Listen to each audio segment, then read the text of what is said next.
Chapter 495. Things? Isn't it just the ice crystal flower? Chu Qingyan was speechless at Jiang Xiong's deliberately mystifying words.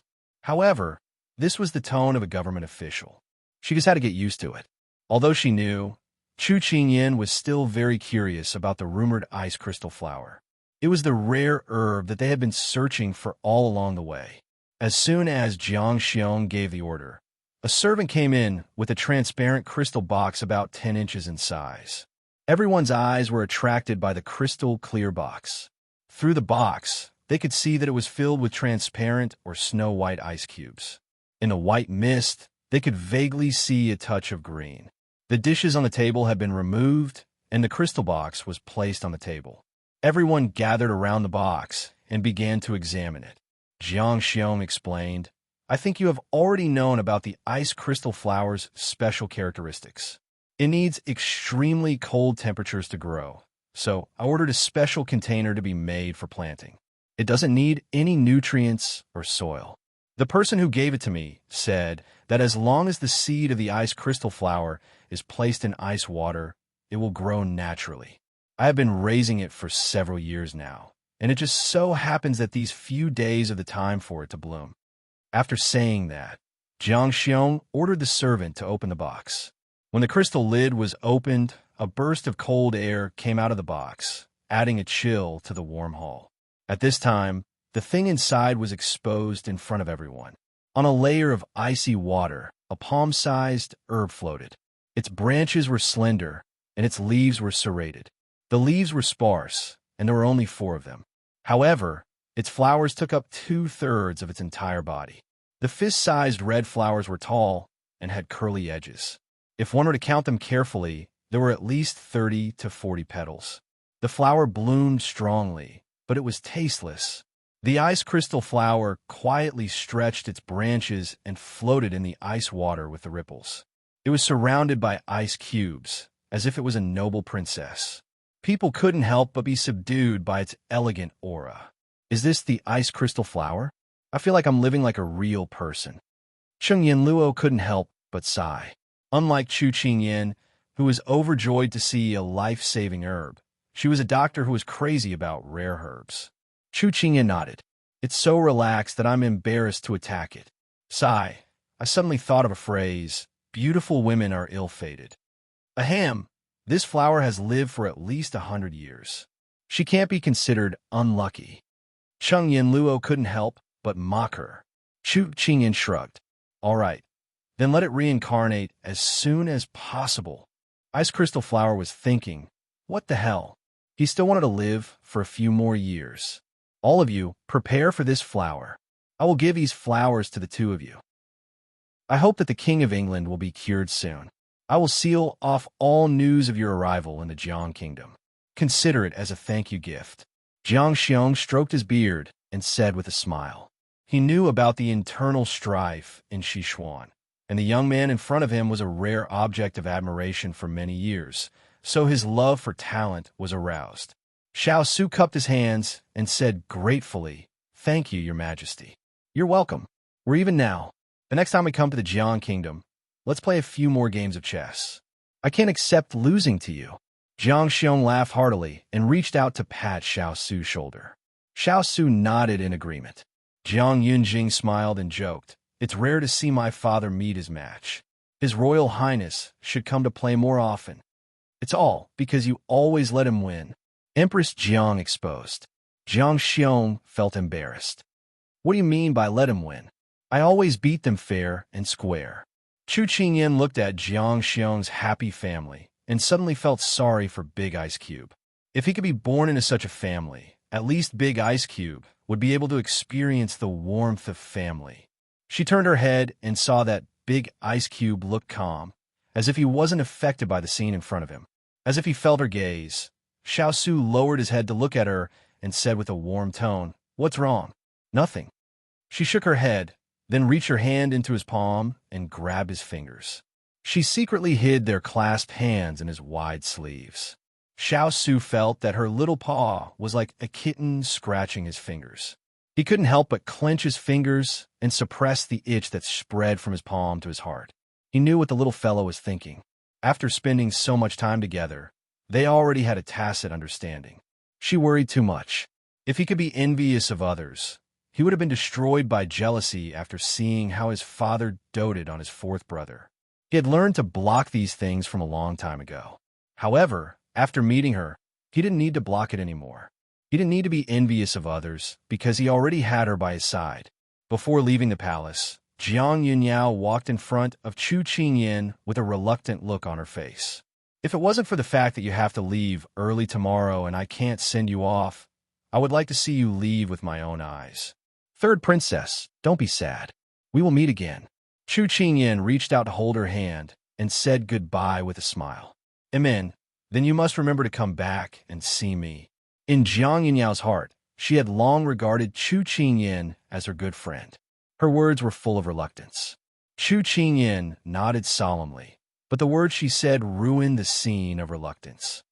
Of course, the third princess of Jiang country is Chu Qingyan's close friend. She's so cool when she goes out. How can I let go of such a good opportunity to hug her thigh?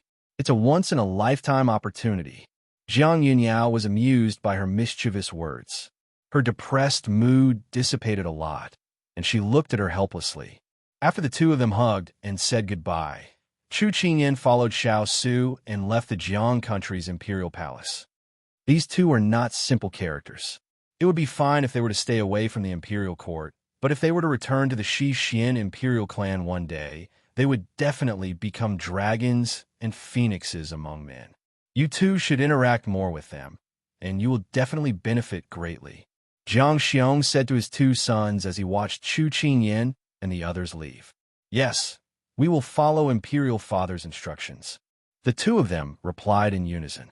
Chu Qingyan naturally didn't know that there was such a thing after they left. At this moment, she was looking at the crystal box lying on the carriage. The matter of finding the medicinal herbs had washed away the sorrow of separation. Her eyes were full of joy, and she unconsciously started to hum a song. Xiao Su listened to her singing and closed his eyes to rest. The two of them didn't have any feelings for each other, but they were exceptionally harmonious. It gave others the illusion that they couldn't get in between them. The carriage returned to the estate. Chu Qingyan alighted and walked towards the inner courtyard with Xiao Su. At this moment, Xining, who was anxiously waiting at the entrance of the courtyard, saw her master's figure and immediately ran over. She said anxiously, "Master, bad news." Chapter 496. When Chu Qingyan heard this, she immediately stopped smiling. Xining had been by her side for so long, and she was no longer as loud as she used to be. If nothing serious had happened, she would not be so flustered. What happened? Tell me honestly. Chu Qingyan's calmness allowed Xining to heave a sigh of relief. However, she quickly continued, "Mistress, Lady Dugu is missing. This afternoon, I saw her walking around the courtyard. However, according to the servants, when they knocked on the door in the evening, no one answered. When they opened the door, they saw that the windows were wide open, but Lady Dugu was nowhere to be found. She has been missing for several hours now. I have asked many people, but no one has seen her." Chu Qingyan frowned. Although Dugu Qing was lively and active, she was not the kind of person who would go out without informing. She could not help but ask, "Does young master know about this?" Xining nodded. "Young master, he has sent people to look for her, but there is no news yet. I thought that you would be worried since you were so close to Miss Dugu. So I stood here and waited for you to inform you immediately." "Good." Chu Qingyan turned to face Xiao Su, but before she could speak, she heard him say, "Xiao cavalry is at your disposal." Chu Qingyan's eyes burned. How did Big Ice Cube know what she was going to say? She did not thank him. She knew that Big Ice Cube did not need this. Soon, Turin appeared in the study. "Tu Ling, get a few men from the Xiao cavalry who are adept at tracking. Start searching the surroundings of the residence for Dugu Qing's whereabouts." Chu Qingyan gave the order without hesitation when she saw him. Master had already told them that the young princess's orders were his orders and no one was to disobey. Turin nodded. "Big Ice Cube, I want to go and find Yiling Feng." Chu Qingyan turned to him. "I will go with you." Xiao Su stood up and said indifferently. Chu Qingyan shook her head immediately. Sister Yin Luo is grinding the ice crystal flower's pollen tonight. She will probably send the powder over later. You don't have to go over. It's fine. There's no need to rush the powder. Xiao Su was worried about her. Although he did not have much contact with Duge Qing, he could see that the little fellow was very concerned about her. At this time, he wanted to stay by her side. Moreover, now that Duge Qing had disappeared, he had to go and take a look at Yi Feng. Chu Qingyan saw that he had made up his mind, so she didn't say anything more. The two of them headed towards the main courtyard together. When she just arrived at the main courtyard, she brushed past a few hurried servants. Chu Qingyan didn't pay much attention to them and went straight to the main hall of Yi Feng's courtyard. As expected, Yi Feng was standing in the middle of the hall. His hair hung down and covered his eyes, making it impossible to see his expression. Chu Qingyan strode forward. Young Master Yi, have you found Sister Duge's whereabouts? When the two of them entered, Yi Feng had already sensed them. However, at this time, he was very tired. This kind of tiredness was not physical, but came from the depths of his heart. As a result, he didn't want to move at all. No, there has been no news from evening until now. Yi Feng turned around and sat down on a chair. He looked a little lost and absent-minded. It's almost the middle of the month now. That means that she has been missing for almost 8 hours. It's so late now. Where could she have gone? Chu Qingyan started to worry. Duge Qing had always gone to bed early. She said that this was the only way to nourish her skin. This time, her disappearance was very strange. She definitely wouldn't disappear for no reason. Xiao Su, who had sensed that something was wrong with his good friend, frowned and looked at him. Did something happen to you? The person who had always been frivolous was unexpectedly so calm today. Moreover, there was a hint of loneliness in his calmness. This was not like him. When Xiao Su said this, Chu Qingyan immediately narrowed her eyes and looked at Yi Feng. Did you two quarrel? No. Yi Feng shook his head. Although his eyes were still bright and picturesque, his tone was somewhat depressed. Then, seeing Yi Feng so listless for the first time, Chu Qingyan dispelled the idea of questioning. She heard from Xining that Yi Feng had sent people to search for Duge Qing since evening. He didn't even eat dinner. He had been worried about Duge Qing's whereabouts, so she couldn't help but lower her voice. Yi Feng couldn't help but think of the conversation with Duge Qing in the courtyard today. Yi Feng, I've given up. In the future, I won't pester you anymore. You're like the wind. Perhaps the vast world belongs to you. I'm not the kind of person who pesters endlessly. From now on, you have a beautiful wife by your side. I hope you live a worry-free life. She smiled brightly, but her eyes were lingering with sorrow. Now that he thought about it, he discovered these details that he had overlooked.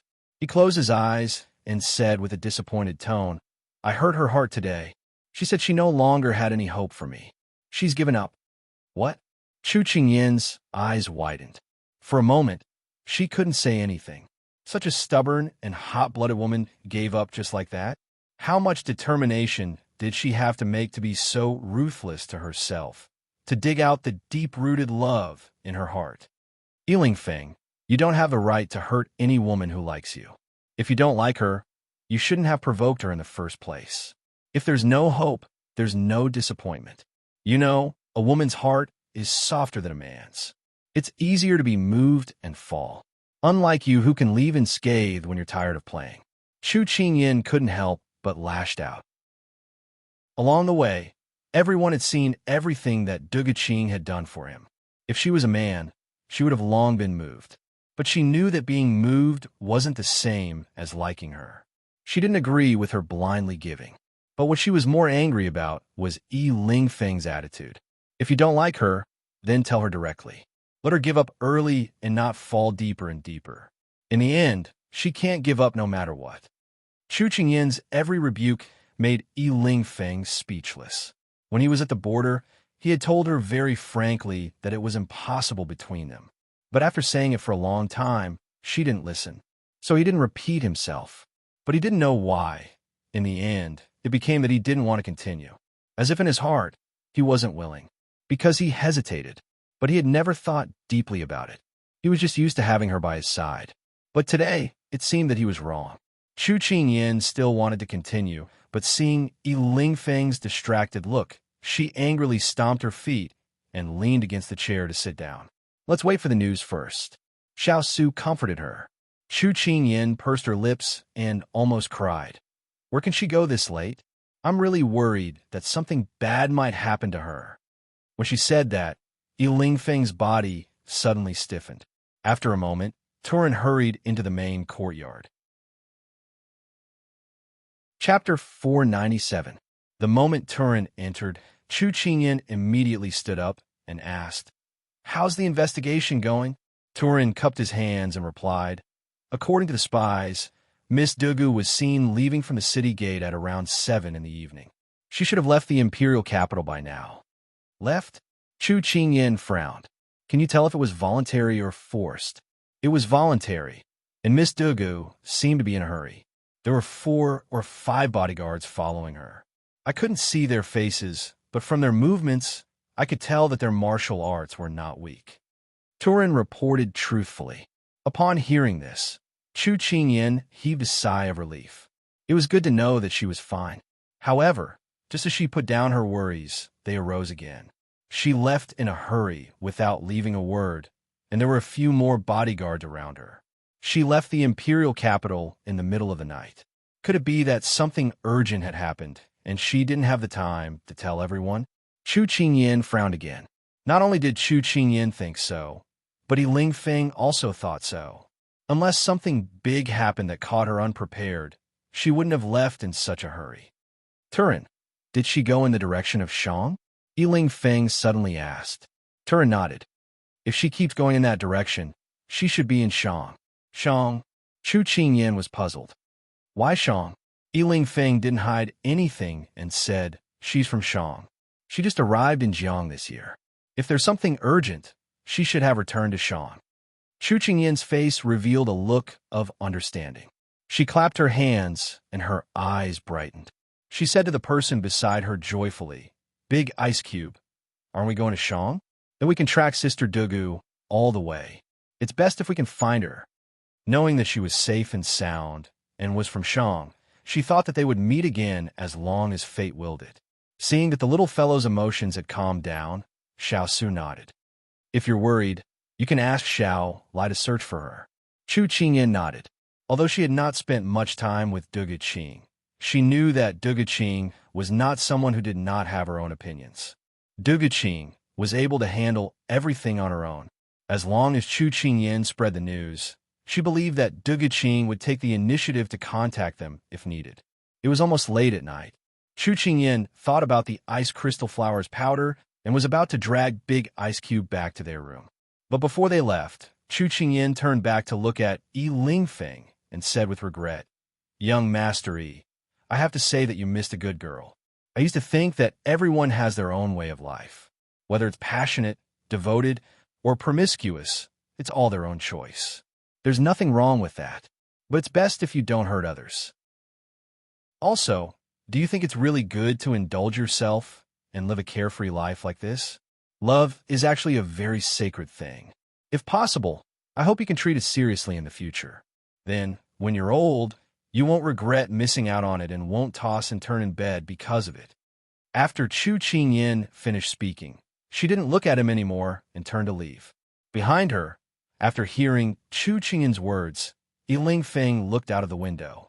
The moonlight was bright and the clouds were thin.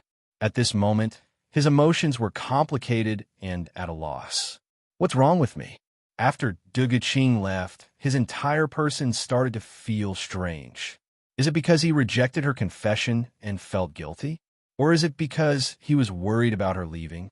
The romantic young master who had always been free and easy, at this moment, started to be unable to see his own heart clearly. Chu Qingyan's words. He heard them, and they weren't wrong. Dugu Qing was indeed a good girl, but she met the wrong person. He wasn't a man who was willing to stay for others. The life he wanted wasn't two people looking at each other face to face all day long. However, if he were to be asked again, was this really the kind of life he wanted? Perhaps he was already uncertain. After rejecting her, he started to question his own thoughts. Was it right, or was it wrong? Usually, his pair of peach blossom eyes were unrestrained and unrestrained. His eyes were slightly raised, and countless charm flowed in them, causing countless women to fall for him one after another. Confident, affectionate, gentle, handsome, there was always something that could hit the soft spot in a woman's heart. But at this time, his peach blossom eyes were still charming. Unfortunately, they had lost their previous affectionate look and were a little lost. You're called Ling Feng, E as in easy, Ling as in Ling Yin, Feng as in the wind. Then, when put together, wouldn't it be easy to fly freely between heaven and earth like the wind? It looks like your character is very similar to yours. Just like a dandelion, your feet don't have roots. That was the first time they met, and she had explained his name in a childish manner. This was the first time he had heard that his name could be explained like this. But she was wrong. He didn't have a heart, not that his feet didn't have roots. Big brother Ling Feng, what kind of girl do you like? Will she wash her hands and make soup for you? Or will she play the zither and play chess with you? Or will she help you manage the household? She tilted her head with a longing smile on her face, but her tone was very serious. At that time, when the two of them were together, he originally thought that this little girl wasn't easy to coax. She didn't have the temper of a spoiled young lady, so being with her was very relaxing. He wanted to stay with her for a few more days, but hearing her ask this, he felt that this girl's heart had been moved. She was a kind girl, and he couldn't hurt her, so he chose to leave. It was better to have a short pain than a long pain. Big brother Ling Feng, since you're going to marry and have children in the future, can I line up first? When you want to get married, I'll be your first choice, all right? When she chased after him, she couldn't catch up to him in the city, so she flew to the roof of the restaurant and shouted at him. He could still remember that day under the bright sunlight, her dazzling eyes. Memories appeared in his mind bit by bit, and then slipped away. The last thing that stayed in his ears was the last thing she said to him. I like you. That's my business. It has nothing to do with you. If you didn't come forward that day on the street, perhaps the next time I meet you, my heart will also be moved because you are my type. Whether it's a step earlier or a step later, it doesn't make a difference. She said this with a smile.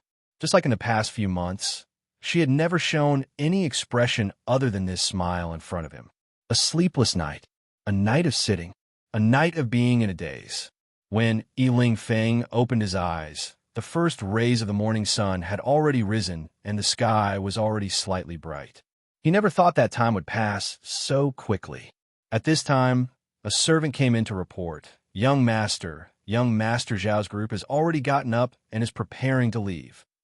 They're leaving? Shanghua? His eyes suddenly opened wide as he made a decision in his heart. Chapter 498. Translator. Endless Fantasy Translation Editor. Endless Fantasy Translation Translator. Endless Fantasy Translation Editor. Endless Fantasy Translation. The luggage and carriage were all ready. Chu Qingyan and Xiao Su stood at the entrance of the courtyard, watching the servants moving in and out. Having slept late last night, Chu Qingyan was still a little sleepy. If not for the people beside her, she would have collapsed on the ground. Kai, where's little Qing? Mr. Chu glanced at the crowd and found that everyone was here except for Dugu Qing. He looked around and asked. News of Dugu Qing's departure had not spread yet, so it was normal that Father Chu did not know. Chu Qingyan opened her eyes and mumbled. She went home. She left last night. Maybe she was in a hurry and did not inform everyone. Hearing this, Father Chu fell silent and lowered his head, thinking about something. Chu Qingyan was still sleepy and did not notice her father's disappointment. At this time, when everyone was ready, Ling Feng's figure appeared in the courtyard. Chu Qingyan yawned and looked at Ling Feng, who was rushing over. She straightened and asked, Young Master Yi, are you here to send us off? No need, we left early. You should go back and rest. Although she had scolded him last night, Chu Qingyan still treated him as a friend in her heart. That was because Big Ice Cube's friend was her friend. Furthermore, it was rare for someone like Big Ice Cube to have a friend who could be considered a national treasure. No matter how angry she was, she would control herself. Otherwise, What if the national treasure ran away? I'm not here to send you off. I want to go with you. Ling Feng said, and the servants behind him moved the luggage into the carriage. This action woke Chu Qingyan up completely. She looked at Ling Feng in confusion, then turned to look at the busy servants. In the end, she could only look at Big Eyes. Xiao Su raised his brows. Why are you going to Shang country? I don't remember your family's business expanding to other countries.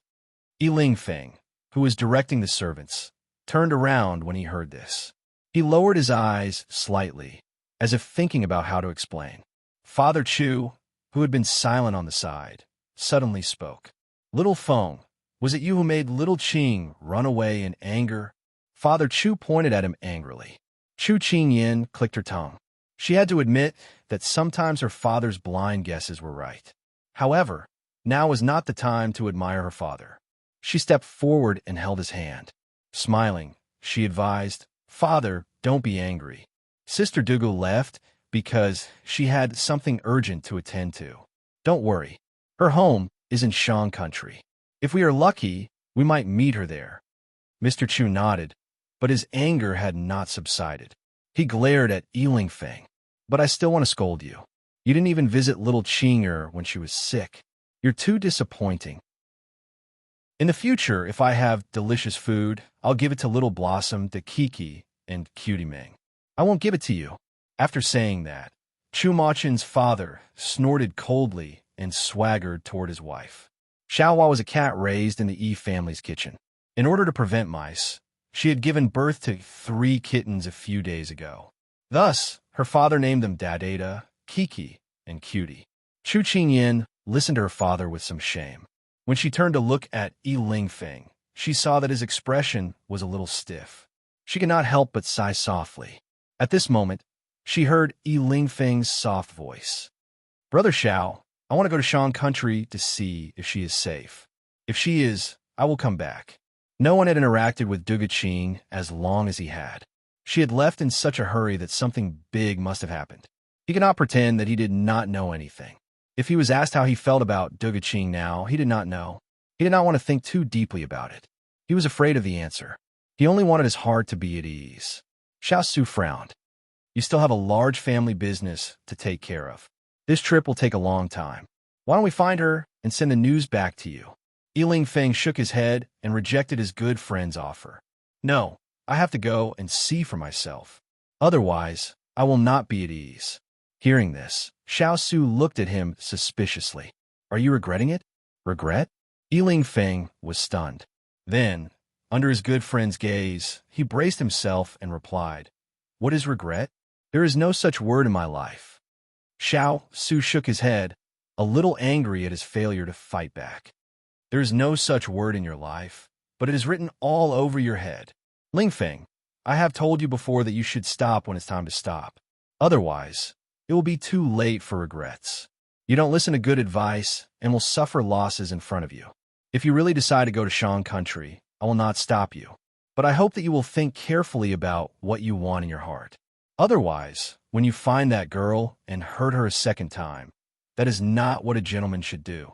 With that, Xiao Su led the little fellow, who was about to fall, into the carriage.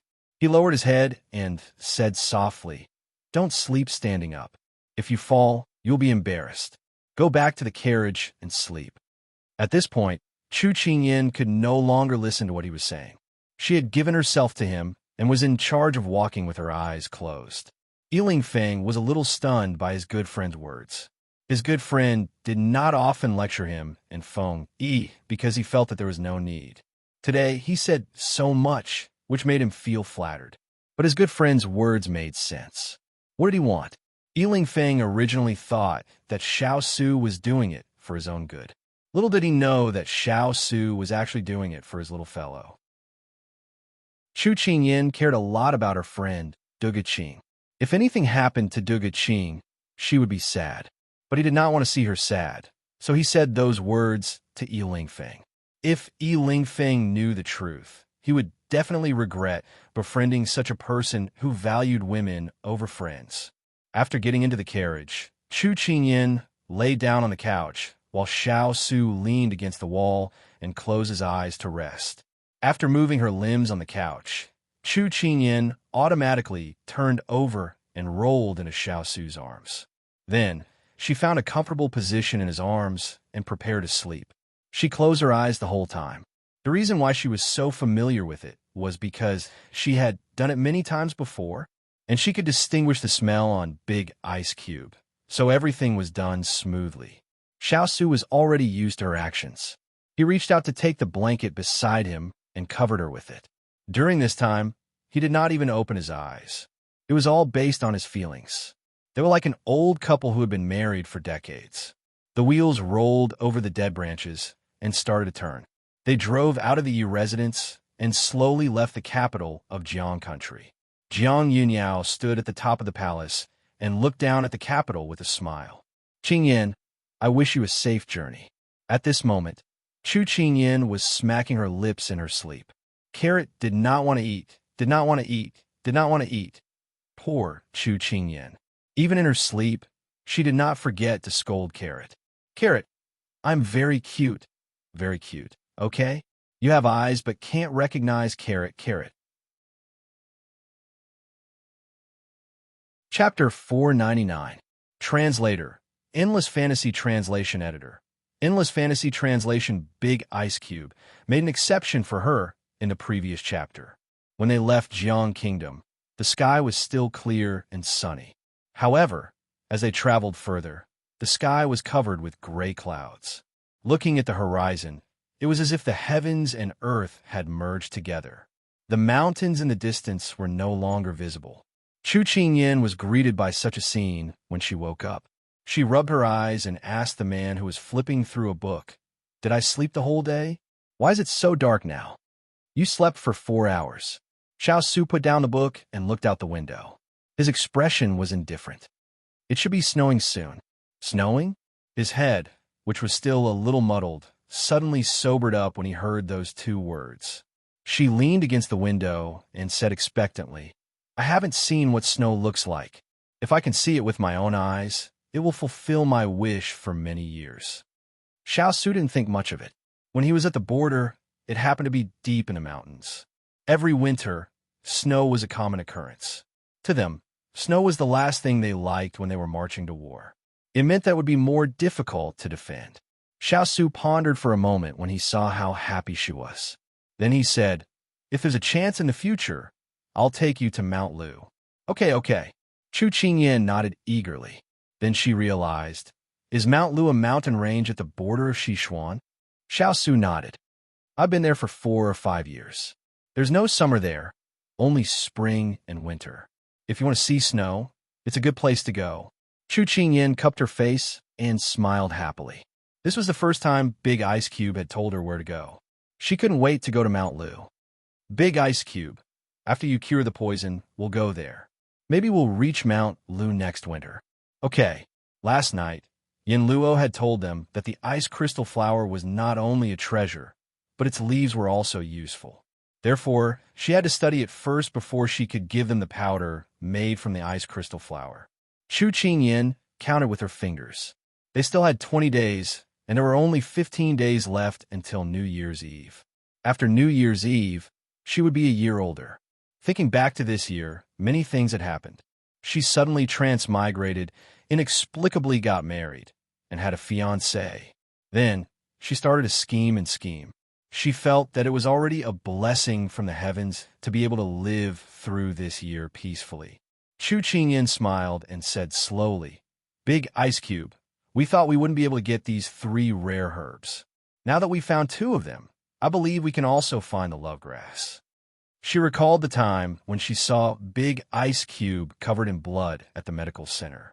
She was so scared that she only dared to clench her teeth to stop herself from crying. Now he was sitting in front of her, safe and sound. It was hard to imagine how she had survived back then. "Big Ice Cube, I'm hungry." She had a lot of things to say now, but those things had already passed. Chu Qingyan blinked, hiding the sadness in her eyes. She leaned closer to him, leaned her head on his shoulder, and said softly that she was hungry. When Xiao Su heard that, he took the pastries from the food box and handed it to her. Eat something to fill your stomach first. There's still an hour before we reach the town in front. Chu Qingyan took the pastries from his hands in satisfaction. Big Ice Cube was treating her better and better. It was great.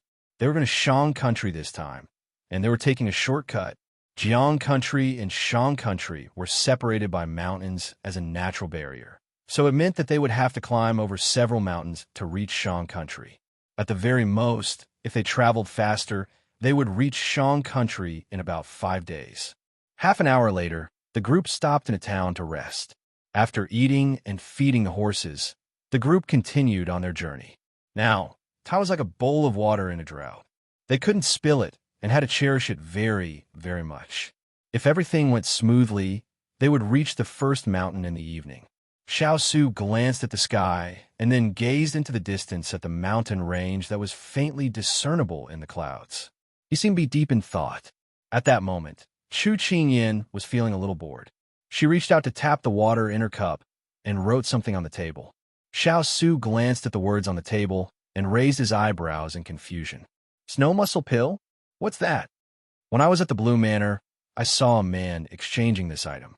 I felt that the man was looking at me strangely, so I subconsciously remembered what he was holding. I recalled it in the afternoon and asked Sister Yin Luo about it.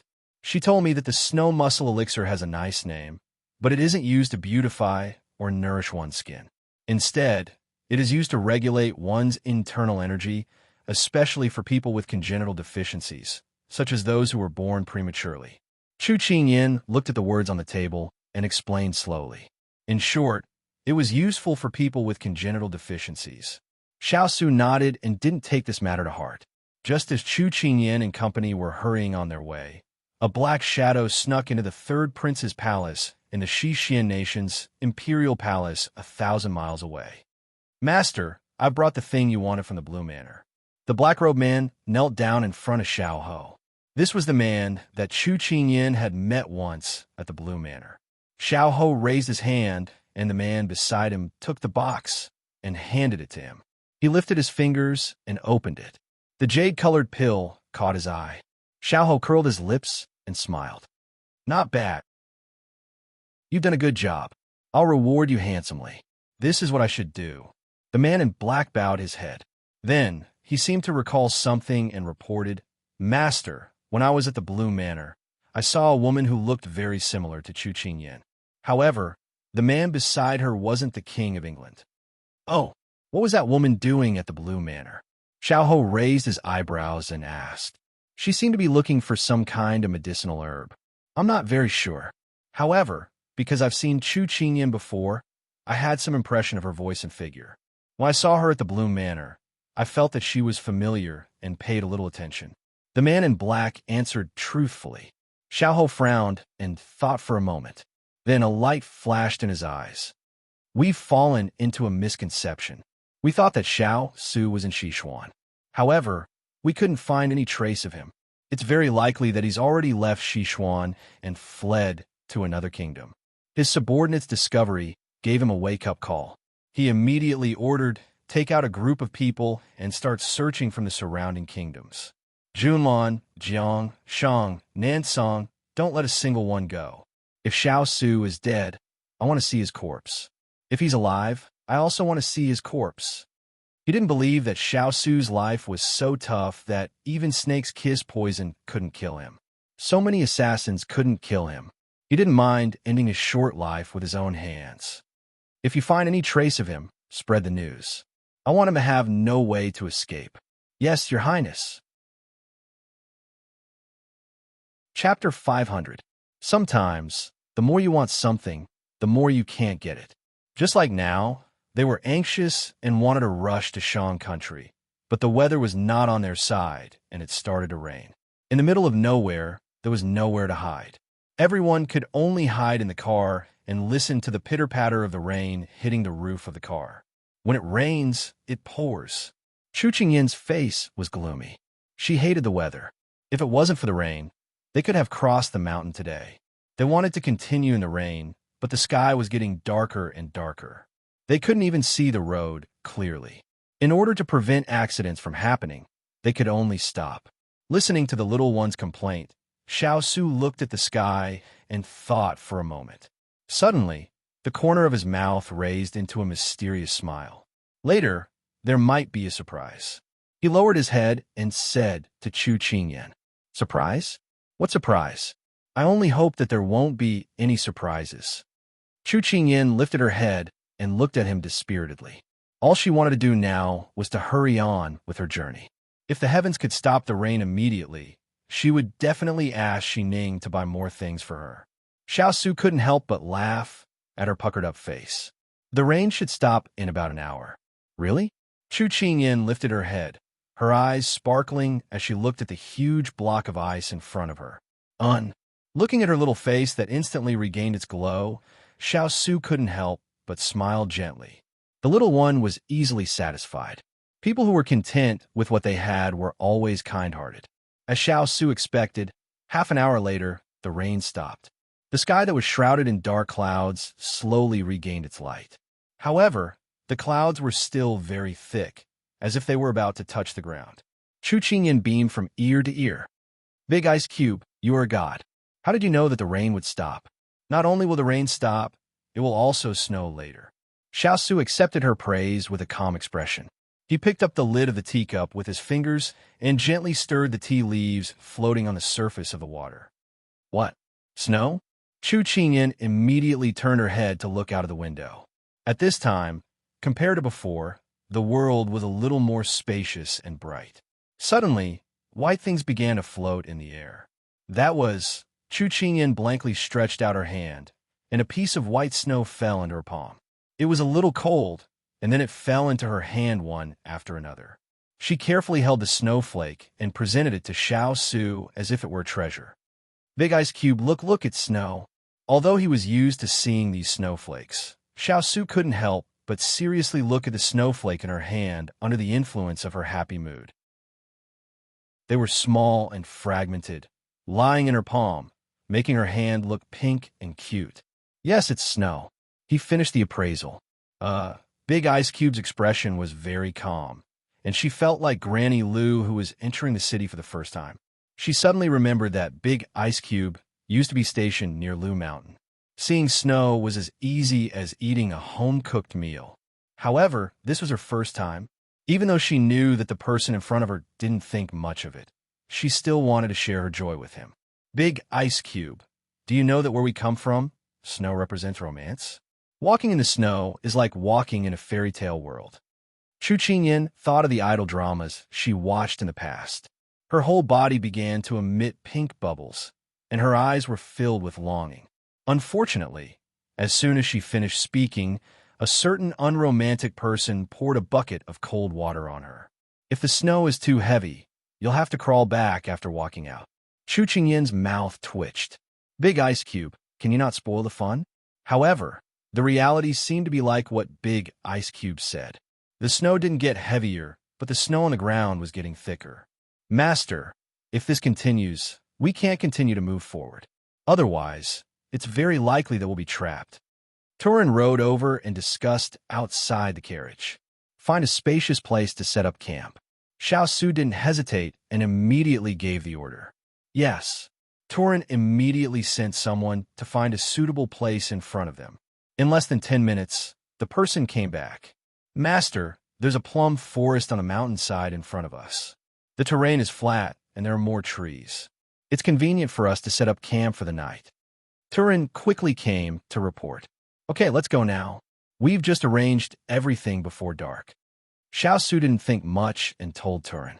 Seeing that Big Ice Cube was familiar with the arrangements and wasn't worried at all about the possibility of being trapped in the deep mountains, Chu Qingyan thought that one should be like Big Ice Cube, knowing everything and being able to make the most reasonable and correct judgment at any time.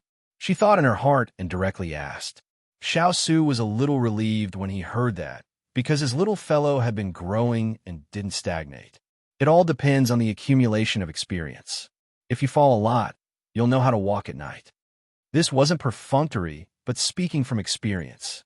Although Big Ice Cube said it very simply, it was the truth. If you want to be able to write poems and songs at your fingertips, then you must be familiar with the poems of the Tang and Song dynasties. If you want to know poetry, calligraphy, and painting, then you must spend more time than others to learn. If you want to become a great talent with a broad mind, then you must have an extremely high IQ and experience. More often than not, an armchair strategist would only fail miserably. While the two were talking, the carriage had already arrived at the plum forest that Turin mentioned. Because it was snowing heavily after the rain, when they got off the carriage, they stepped on the snow on the road.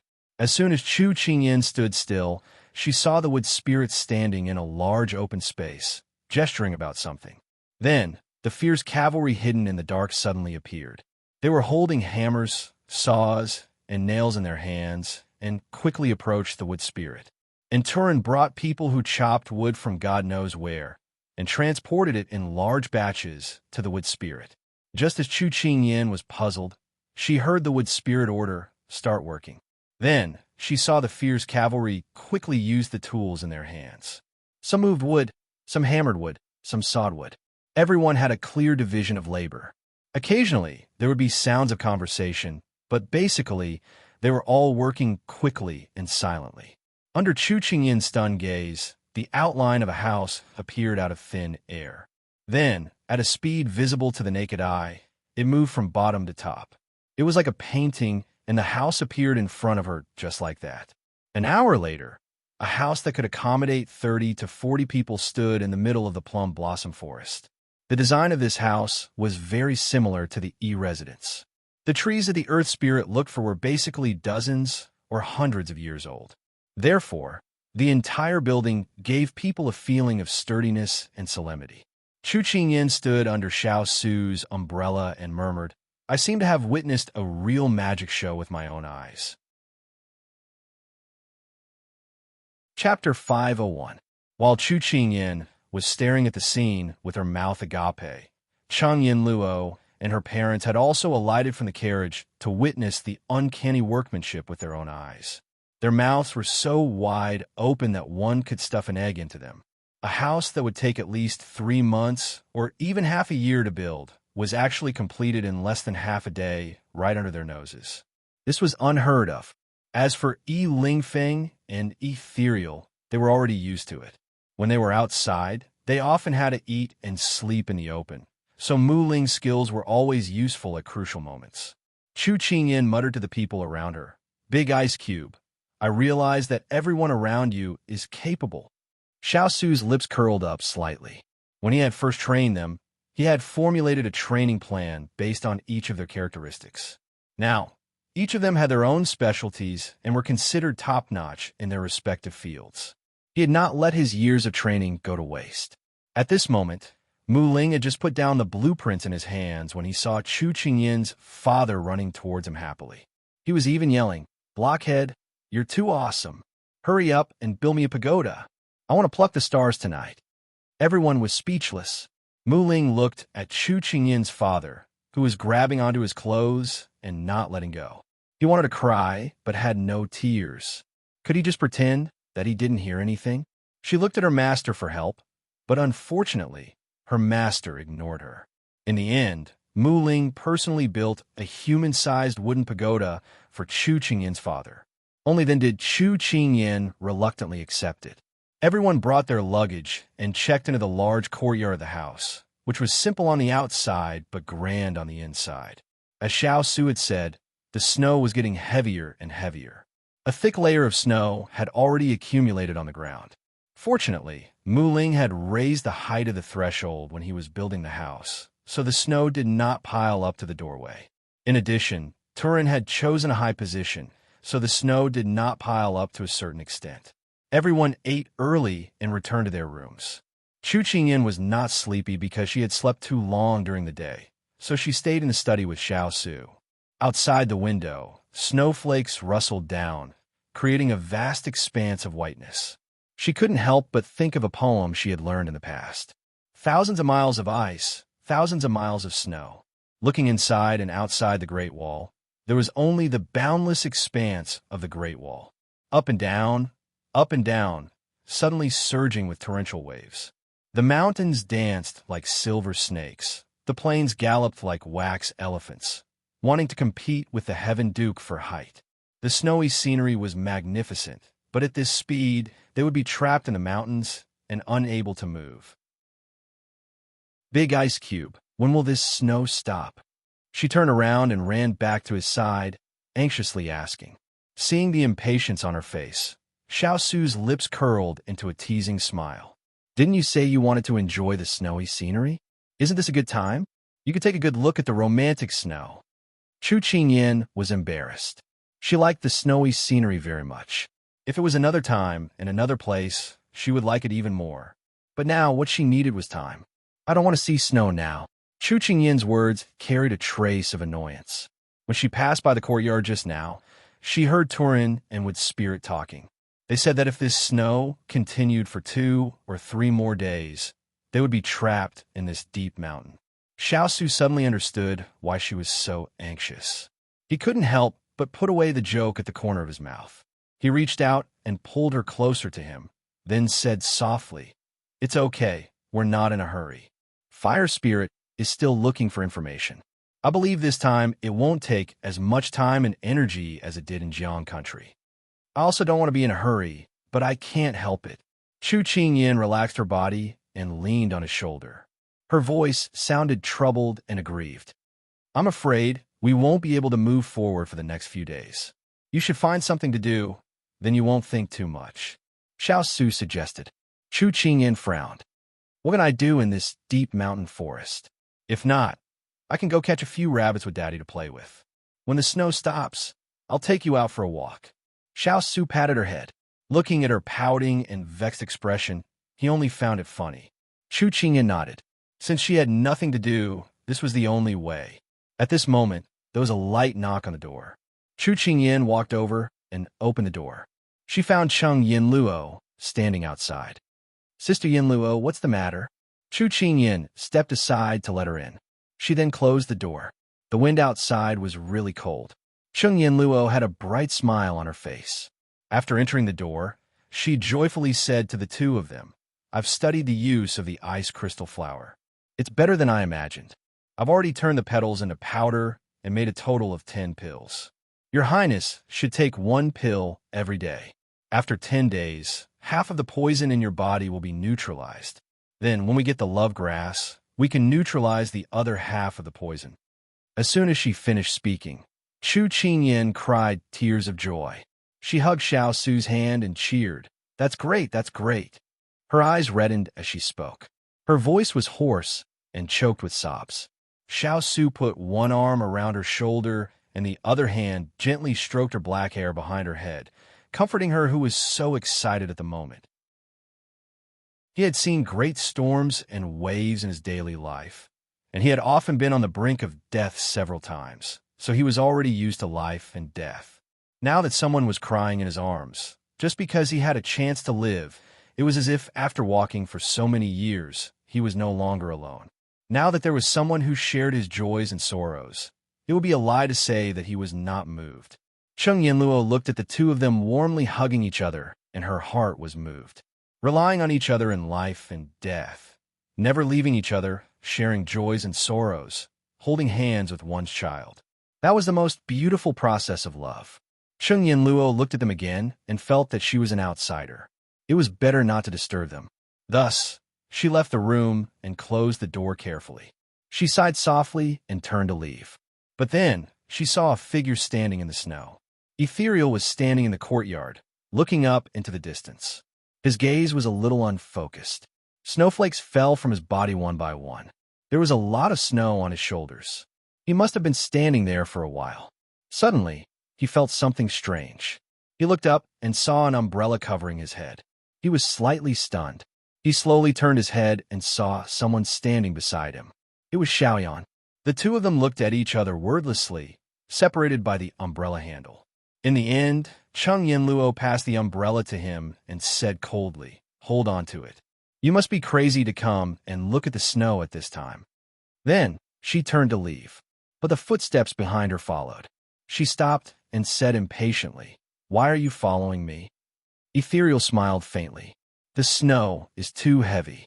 I'll send you back." Cheng Yinluo saw that more than half of the umbrella was moving towards her. An inexplicable emotion welled up in her heart. Up to you.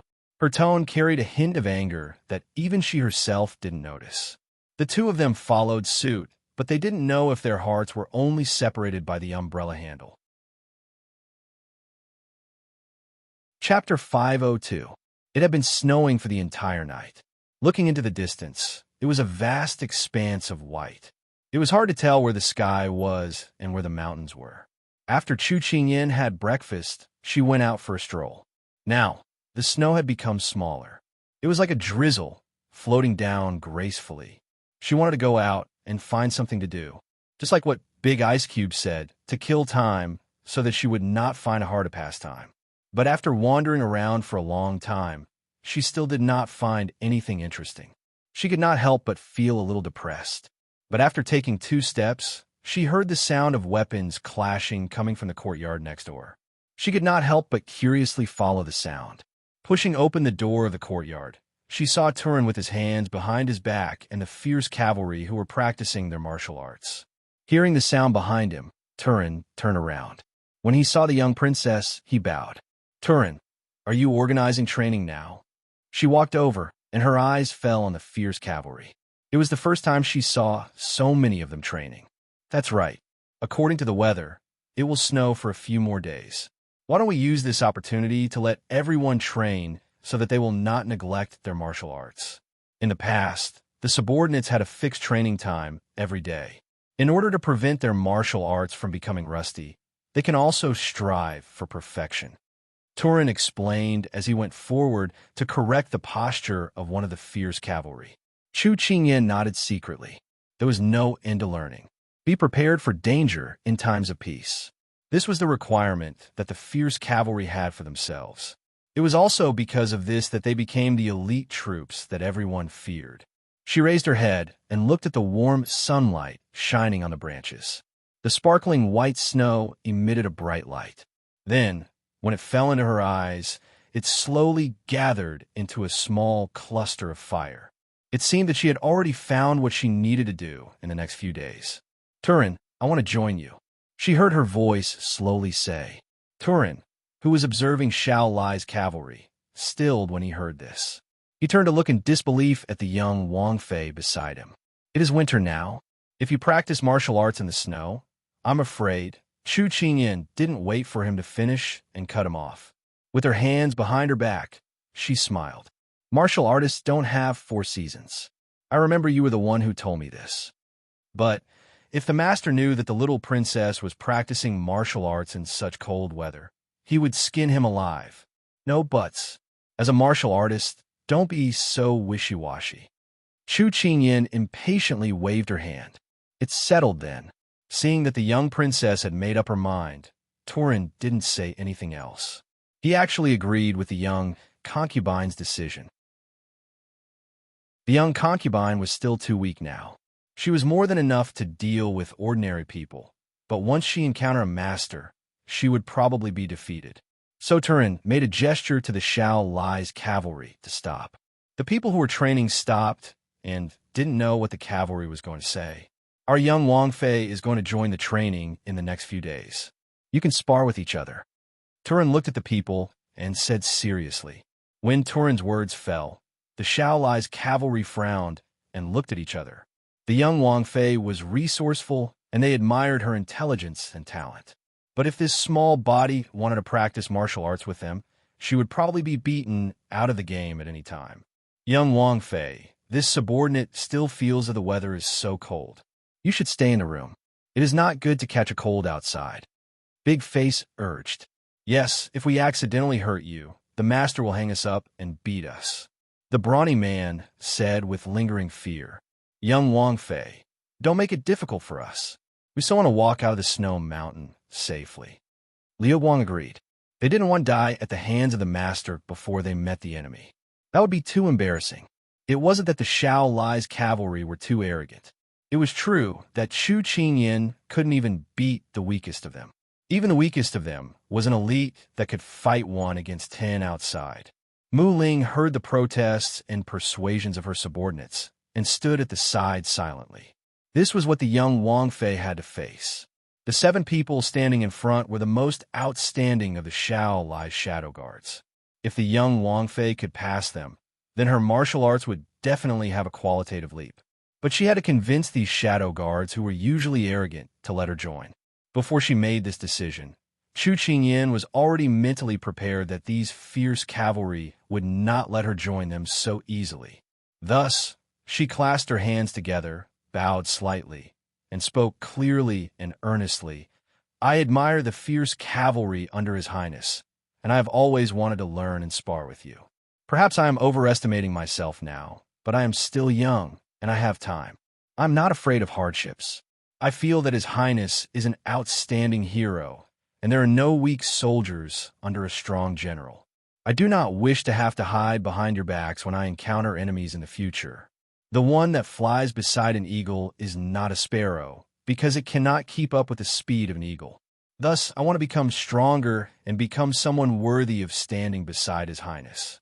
I want to fight alongside you and live and die together." Chu Qingyan's words caused the expressions of the Xiao Lai's cavalry to soften. When they first learned that a little brat had become their master's fiancée, their future mistress, they had felt indignant. How could a little brat be worthy of this status? So when they first saw her, they ignored her and rejected her. But as time passed, and their master encountered more and more difficulties, the bravery, courage, intelligence, and strategy she displayed slowly made them look at her in a different light. Imperceptibly, they accepted this young Wang Fei, who didn't even reach their chest. But acceptance was acceptance. Her brain wasn't bad, but it didn't mean her body could keep up.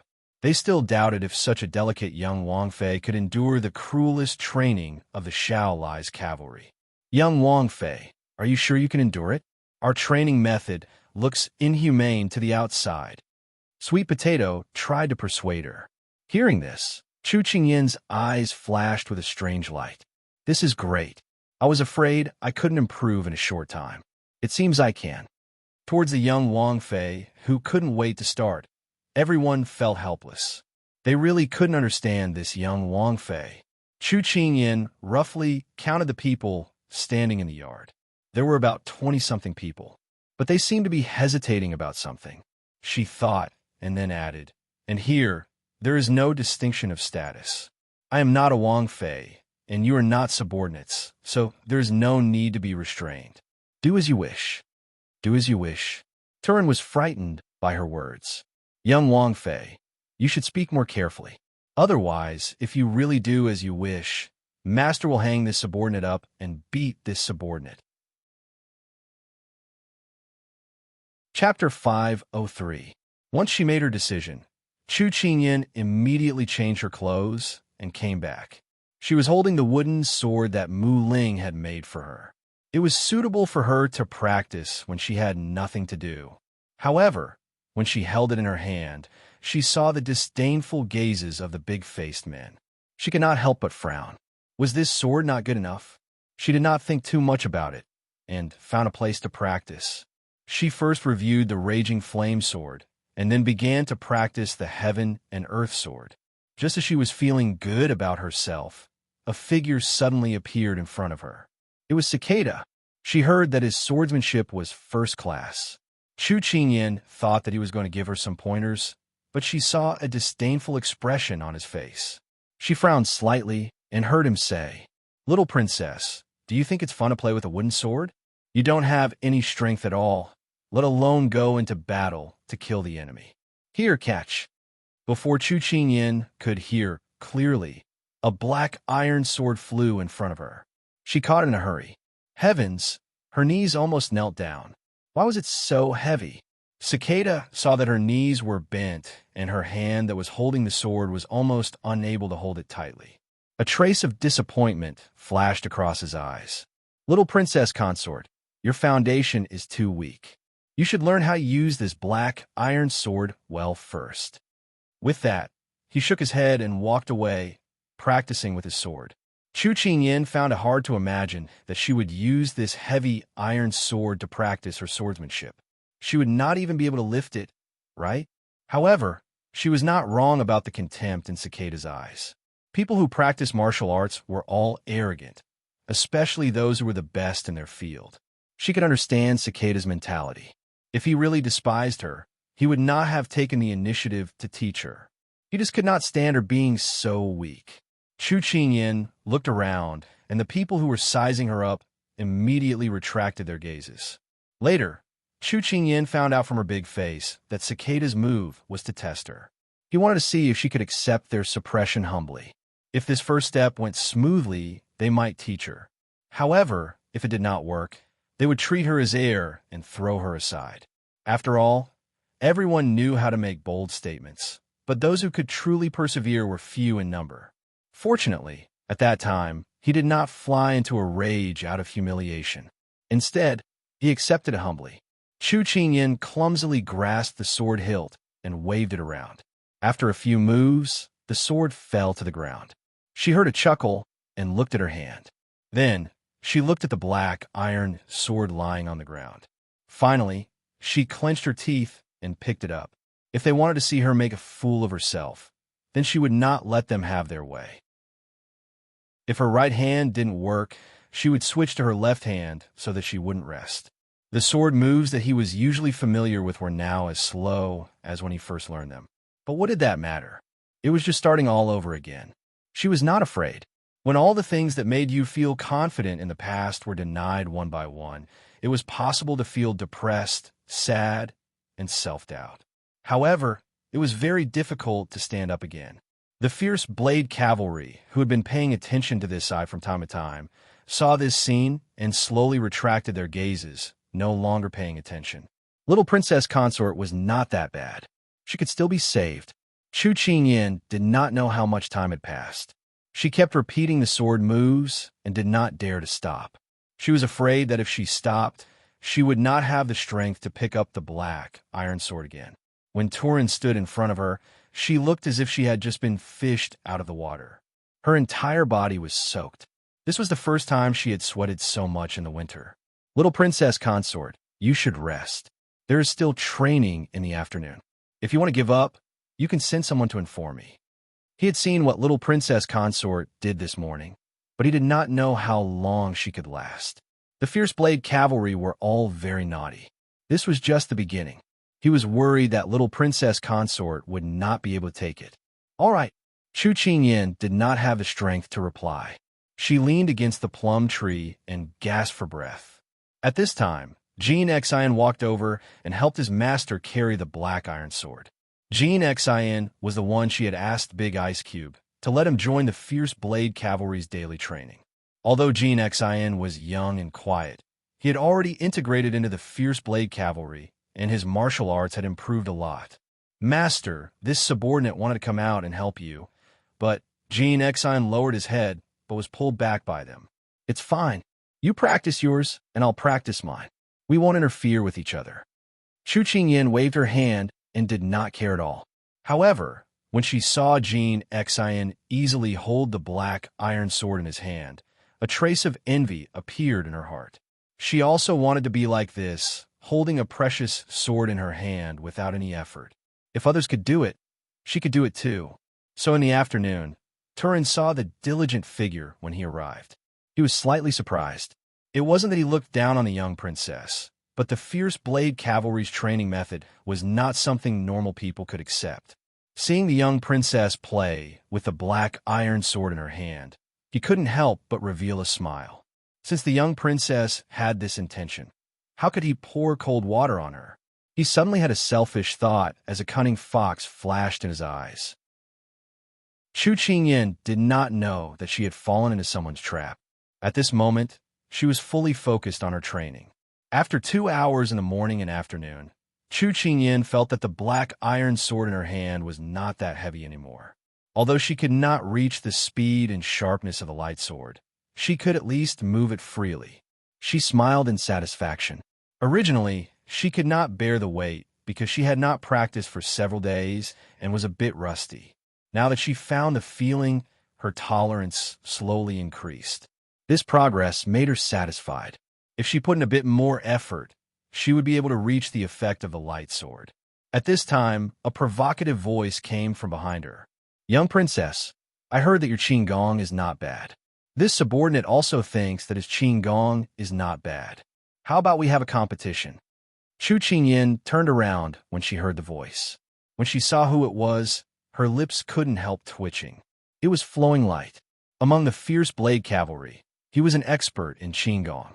He wanted to compete with her? Since the other side had already declared war, how could she not accept? Moreover, she did not want them to look down on her. Also, she wanted to know how strong she was. How do we compete? Chu Qingyin directly asked. Flowing Light did not waste words. He pointed at the plum tree several hundred meters away. From here, use the fastest speed to pick the plum blossoms on the tallest tree and then return. The first person to arrive wins. Chu Qingyin narrowed her eyes and looked over. After confirming the location, she responded, "All right, young princess, I look forward to your performance. I hope that you will not make this subordinate wait too long at the finish line." Flowing Light said in a mocking voice, "We'll talk about it when you arrive. Start." Chu Qingyin responded in a deep voice. Chapter 504. The competition between Chu Qingyin and Flowing Light attracted a lot of people. Among them, Big Face was the referee, standing in front of the two. He looked at the two and repeated the rules again. Then he paused and was about to shout the order when Flowing Light suddenly said, "I'll give you 10 moves." Chu Qingyin narrowed her eyes. He really looked down on her, but she didn't talk nonsense. The strength of fierce cavalry was not to be underestimated. She pursed her lips and listened seriously. Big Face continued to raise one hand and put it down. Start. As soon as she finished speaking, Chu Qingyin shot towards the plum tree like an arrow leaving its bough. But when she left the starting position, she heard Flowing Light slowly count. 1, 2. Chu Qingyin pursed her lips and used all her strength, not daring to slack off. She wasn't a tortoise in a race with a Turin. She didn't meet a rabbit that would slack off, and she didn't know how to climb slowly. Among all her skills, she was most satisfied with her Qinggong. So far, she hadn't met a match, except for Big Ice and Turin. Just when she was a dozen steps away from the plum tree, she suddenly heard a different sound in the wind. Before she could turn around, she saw a black shadow fly past her. Flowing Light was like his name, as fast as a ray of light. Chu Qingyin stared at him with wide eyes. With a wave of his hand, a plum blossom appeared at his fingertips. Then when he turned around and brushed past her, she heard him say, "Little princess consort, if this subordinate reaches the finish line 10 times and you still haven't arrived, then..." The unfinished words were blatant disdain. Chu Qingyin turned around, but he was already gone. Her face fell. She picked the plum blossom and immediately turned around. When Chu Qingyin returned to the finish line, Flowing Light was leaning against a tree trunk with his arms crossed. He looked at Chu Qingyin with a mocking expression. "Little princess consort, this subordinate had already dozed off for a while before you came back. I have to say that you're very weak." "I lost." Chu Qingyin didn't try to defend herself. This was the truth. She was indeed not as good as her opponent. It turned out that there was always someone better out there. Previously, he was a frog at the bottom of the well and short-sighted. He thought that what he had was something that others didn't have. He didn't expect that what he had was the cheapest. Your reaction was too slow. By the time the enemy attacked, you had already become a ghost under the blade. If you don't have enough stamina and your legs can't keep up, your speed will only get slower and slower. There's one more thing. Qinggong is not only for escaping in times of danger, but also for chasing after the enemy. You didn't use your full strength just now, because you don't have the sense of danger of death. Flowing Light retracted the sneer at the corner of his mouth and criticized with a serious expression, emphasizing each and every word. Chu Qingyin's face turned pale. This was the first time that someone had pointed out her shortcomings so directly. Even Turin, who was strict with her, had never spoken to her in such a tone. The impact on her heart was even more intense. Turin looked on from the side with a worried expression. He didn't know if the young princess could accept these criticisms. In the past, when he took care of the young princess himself, he had never thought of training her like Xiao Lai Qi because their duty was to protect the master and the young princess. They didn't need the young princess to go into battle to kill the enemy. In addition, He felt that the young princess was delicate and soft. If she couldn't withstand such a difficult training, he would be more relaxed with her. However, the thorns under his command were not so easy to talk to. They were very strict. Once they entered the camp, regardless of whether they were male or female, they would treat them like men and wouldn't have so many concerns. Therefore, whether the young princess could withstand it or not depended on herself. Okay, Flowing Light, can you teach me? Since he was willing to spend time pointing out her shortcomings, then he should be willing to take care of her. Chu Qingyan had never doubted her own judgment. Flowing Light wanted to continue speaking, but when he heard her words, he was slightly stunned. He really wanted to teach the young princess himself. Okay, tomorrow morning, this subordinate will wait for you here. After speaking, Flowing Light turned and left, not giving her any chance to regret. Chu Qingyan was stunned. Morning? 3 to 5 in the morning? So early?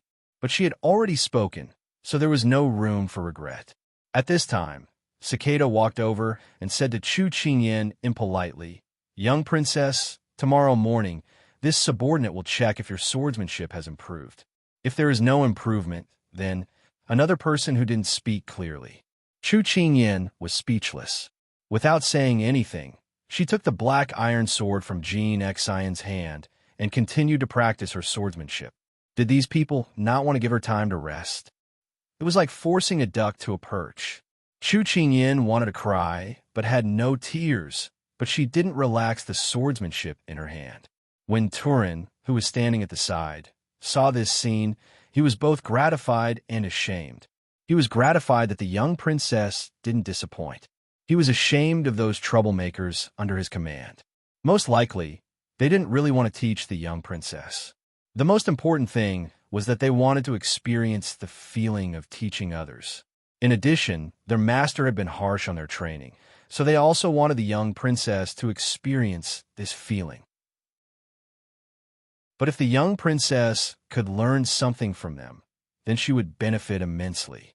When the sun was about to set, Chu Qingyan finished a day of practice. At this time, she was about to collapse.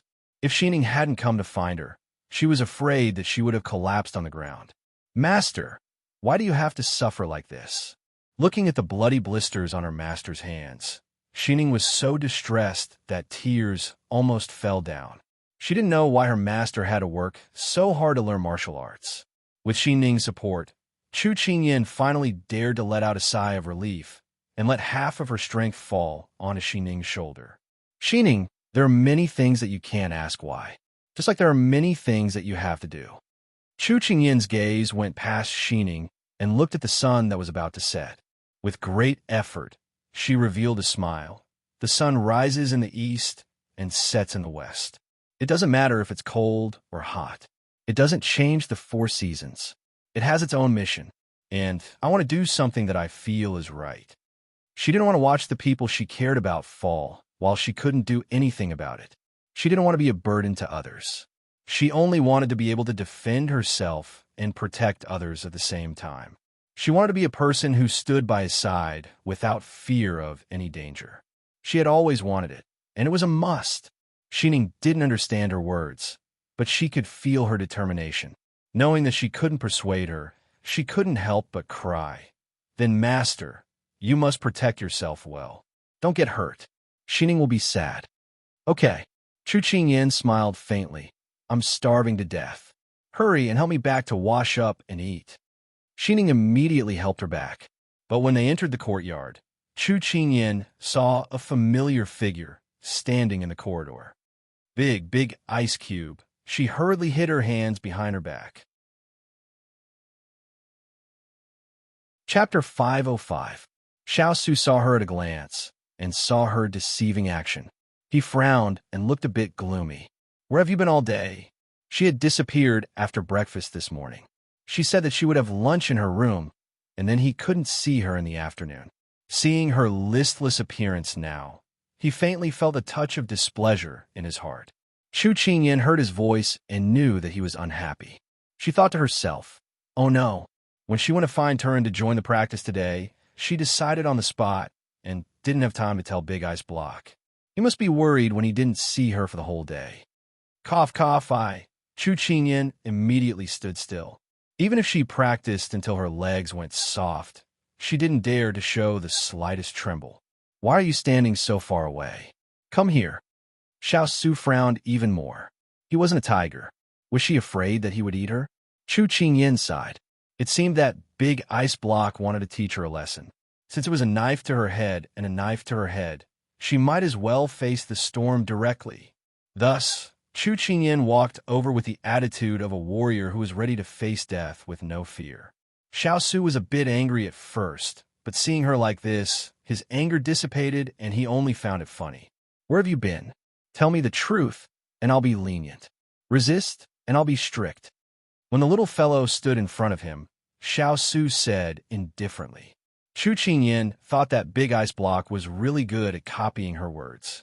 But as for where she went today, even if she didn't say it now, big ice block would know sooner or later. So she decided to tell him the truth. I want to train with Turin and the others. She lowered her head and didn't dare to look at him. She knew that big ice block liked her to practice martial arts, but she didn't dare to let him see the scars on her hands. Xiao Su couldn't help being surprised when he heard this. He looked down at the person standing in front of him. Although she hid her hands well, he could still see the red little hands from his high angle. Stretch out your hand. His tone was still emotionless. Chu Qingyan was stunned. She raised her head and saw that he was looking at her calmly. She hesitated for a moment and finally pulled her hands out from behind her back under his gaze. Xiao Su's pupils constricted when he saw the large and small blisters on her soft and delicate hands. He was absent-minded for a moment, but he quickly regained his composure. He ordered Xining, prepare the medicine and silver needles. It had been a long time since she had seen His Highness so cold.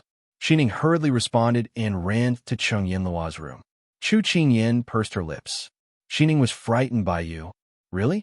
Since you're still in the mood to fight for justice for others, it proves that you're quite energetic.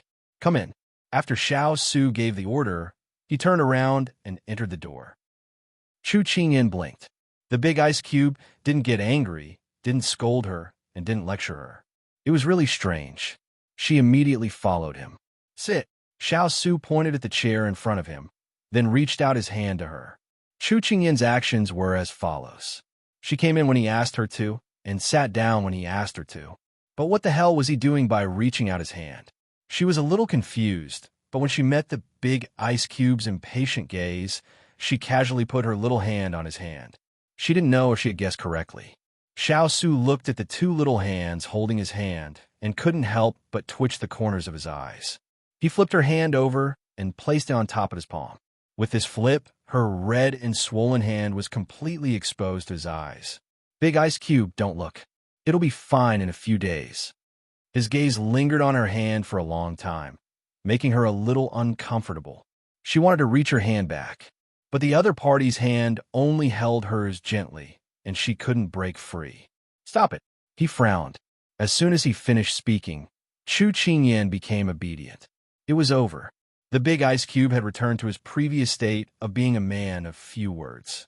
He said one word or two, and it wasn't cute at all. While Chu Qingyan was letting her imagination run wild, Xiao Su frowned. It was impossible for her to have a good time in a few days. It wasn't as if he didn't know the people under him.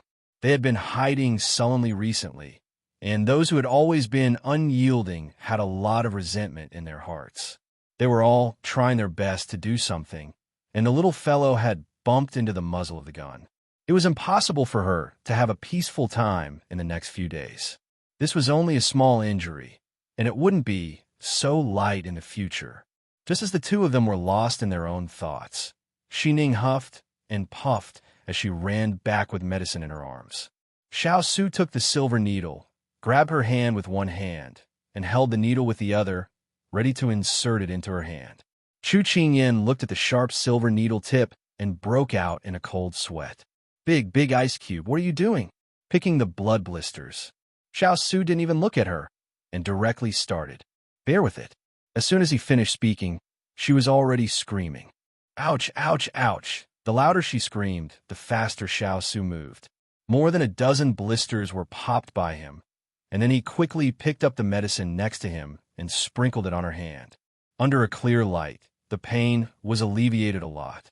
Chu Qingyan blinked her teary eyes and looked at him neatly, helping her to bandage her wound. She felt even more wronged in her heart. It hurts so much. Chu Qingyan groaned. You'll be in pain in the future. Xiao Su continued what he was doing seriously and told her the truth without even looking up. When Chu Qingyan heard this, she was instantly discouraged. However, she quickly regained her composure. I know, but I won't give up. Remember what you said. Xiao Su withdrew his hand and looked at her with eyes as calm as water. He didn't ask her why she suddenly wanted to join the training, didn't ask her what she practiced today, and didn't ask her if she was wronged. Because once a person made a decision, they had to be responsible for their own decision, and the words of others didn't matter. Chu Qingyan thought that after the wound was bandaged, the big ice cube would start lecturing her, but he didn't. This made her feel a bit uneasy. The big ice cube was very strange. Shouldn't he be lecturing her, telling her not to make decisions without permission? And when the two of them were looking at each other without saying anything, a discordant sound rang out. Gugu, what's that sound? Xiao Su frowned. Chu Qingyan's face turned red, and she pointed at her stomach. It's hungry. Xiao Su looked at her deeply, and then turned to Xining. Pass the food. Yes.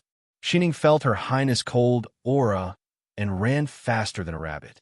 At this time, Chu Qingyan was waiting for the food to be served, full of satisfaction. She was about to faint from hunger, but when she saw her two-hooved hands, which were as round as a robot cat's, and couldn't even hold chopsticks, she wanted to cry. She saw the person sitting quietly next to her and immediately went over. I can't eat with the big ice cube. Feed me, feed me, feed me. Saying it once is enough. Xiao Su's tone was helpless. Because important things have to be said 3 times, she said righteously. Chapter 506. After contentedly enjoying big ice cube service, Chu Qingyan patted her round belly, revealing a kitten-like contentment.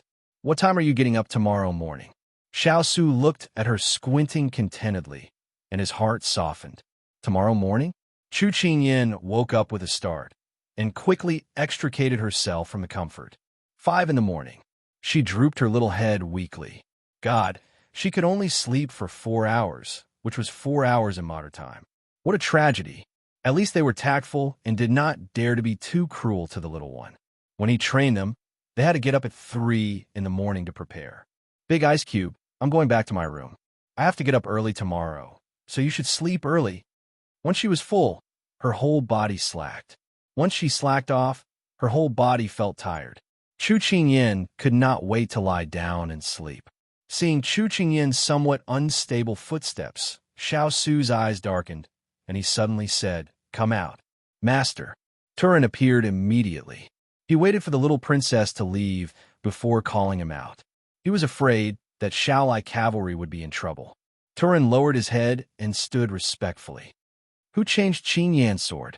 He went straight to the point. Cicada. Turin's scalp tightened as he replied. Oh, you're quite brave. In that case, in the next 3 days, add 10 pounds of weight. Xiao Su's expression was indifferent. Yes. Turin immediately responded. Who made the appointment at 5 in the morning? Xiao Su continued to ask. Lu Guang. He said he was going to teach the little princess Qinggong. Turin's scalp tightened even more. I see. He's quite free. Let him go to the opposite mountain tomorrow at 1 in the morning to catch a few wild animals for everyone to eat. Xiao Su's tone was still calm, as if he was just giving a few unimportant orders. When Turin heard this, he felt deep sympathy for Lu Guang. Ever since Xiao Lai had undergone 3 years of hellish training, he had never gotten up so early to train again. It seemed that these people had really stepped on his master's bottom line, but his master didn't get angry in front of them. Instead, he punished them. This meant that he supported their training. However, he would definitely get back at the little princess for what she had suffered. Turin suddenly felt that his master was very scary. In the future, he had to listen to Huoling's advice and stay away from Father Chu and the young princess. Only then could he live a peaceful life. After returning to the room to wash up, Chu Qingyan fell onto the bed and fell into a deep sleep. "Master, master, wake up!" Xining rubbed her eyes and went into the master's room to wake her up. Chu Qingyan replied in a daze, "Let me sleep a little longer, just a little longer, master." "Don't you want to practice?" Xining called out again. Last night, her master had specifically told her to wake her up in the morning no matter what. If she really couldn't wake her up, then she could use a basin of cold water to wake her up. Just as Xining was hesitating whether or not she should really go get cold water, Chu Qingyan heard the two words practice and immediately jumped up from the bed. However, this heroic posture didn't last long because her feet were in too much pain and she fell back into the blankets. "What time is it now?" Chu Qingyan felt as if her entire body had been dismantled and reassembled. She couldn't even lift her hands. She rubbed her temples and asked in a daze, "It's already 5 o'clock in the morning." Xining immediately replied, "Hurry, hurry, hurry, give me my clothes. I'm going to be late." At this time, Chu Qingyan couldn't care less about the pain in her body. She immediately got up and hurriedly put on her clothes. Then she put on her shoes and hurriedly washed up. With one hand, she picked up the porridge and drank it in one gulp without caring if it was hot or not. With the other hand, she grabbed the steam bun on the table and ran far away. Xining just put down the towel and turned her head to find that her master's figure had disappeared. She sighed and said, "Master seems to have flown away. It must be because I'm still not awake. I'll go back and sleep again." At this time, Chu Qingyan was already on her way to the training courtyard. After Chu Qingyan left, a figure stood in the corridor and looked in the direction she left with a deep gaze. On such a cold day, the little fellow rarely woke up so early. Later, he would ask someone to boil some ginger soup to prevent her from catching a cold. When Chu Qingyan swallowed the last mouthful of steam bun, she had already arrived at the courtyard. The sky was dark, and there wasn't a trace of light.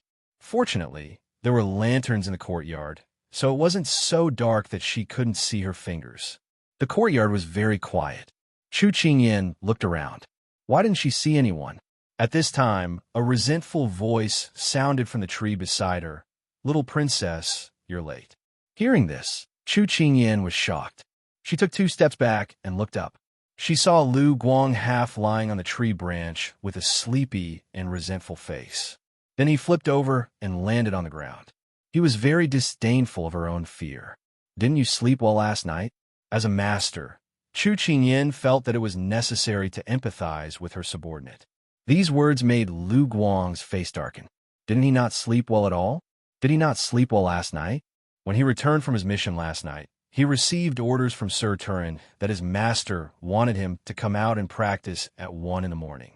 He didn't even have time to change his clothes before he went to climb a few mountains. Now his legs were still weak.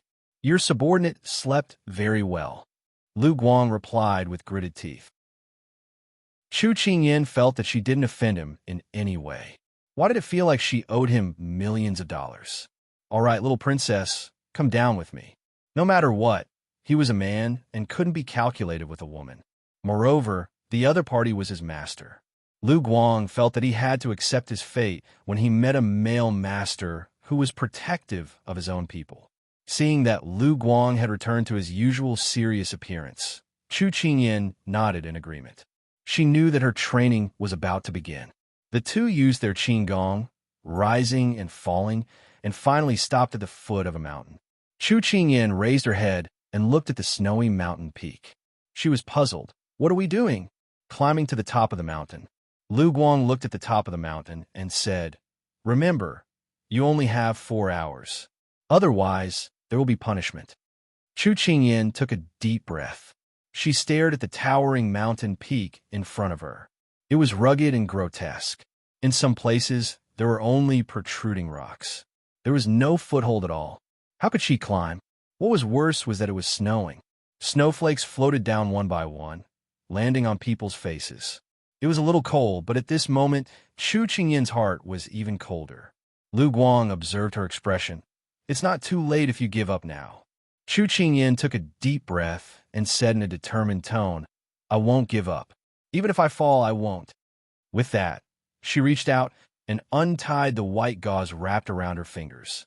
She had to admit that Yin Luo's medicine was very effective. The blisters had already started to heal, but unfortunately, her hands would have new scars today. Do you have any tools that I can use? Chu Qingyin put down her hands, analyzed the situation, and then asked. Hearing this, Lu Guang threw her dagger. Chu Qingyin took the dagger, gripped it between her teeth, and took the first step. Chapter 507. As soon as Chu Qingyin stepped on the first rock, her feet slipped. Because of the weather, after the snow, the rocks were cold and smooth, making it difficult to climb. However, she did not give up. Instead, she carefully stepped on the rock with the tip of her foot and shifted her center of gravity forward. Then, she grabbed a vine with both hands. As soon as she grabbed it, she felt a piercing pain in the places where she had been injured yesterday. Chu Qingyin did not let go. Instead, she leaped up and grabbed onto another protruding rock. Then, she placed her feet on a spot where she could land. Following that, she leaped up and grabbed onto the two protruding rocks. Her entire body was like a gecko stuck to the stone wall, her body firmly stuck to it. This mountain was too steep. There were too few things she could rely on. Moreover, the sky was too dark. If it were not for the reflection of the white snow on the mountain, she would not have been able to see the road clearly. And it was because of this distraction that the rock she grabbed in her right hand loosened. She almost fell down. Fortunately, she reacted quickly and stabbed a dagger into the crevice of the rock to avoid the danger of falling. At this time, Lu Guang, who was following behind her, easily passed by her. Seeing that she was sweating profusely, he couldn't help but shake his head. Too slow, too slow. How can you reach the top of the mountain in 4 hours like this? Chu Qingyin was speechless. It was her first time climbing a mountain in this way, okay? Do you know that in modern times, you have to wear a safety belt when climbing a mountain? She really wanted to complain. However, when she saw Flowing Light's body as light as a swallow effortlessly stepping on the mountain rocks and jumping far away, she shut her mouth. Only when one had absolute strength could one speak. Otherwise, others would only think that one was looking for an excuse and would not pay attention to one at all. Chu Qingyin calmed down. Now, she did not care about the time. As long as she could completely climb this mountain today, it would be a victory. Flowing Light sat on a pine tree on the cliff, leisurely watching the people below struggling with the mountain rocks. He seemed to feel that she was not as anxious as before. Instead, she slowly walked forward step by step.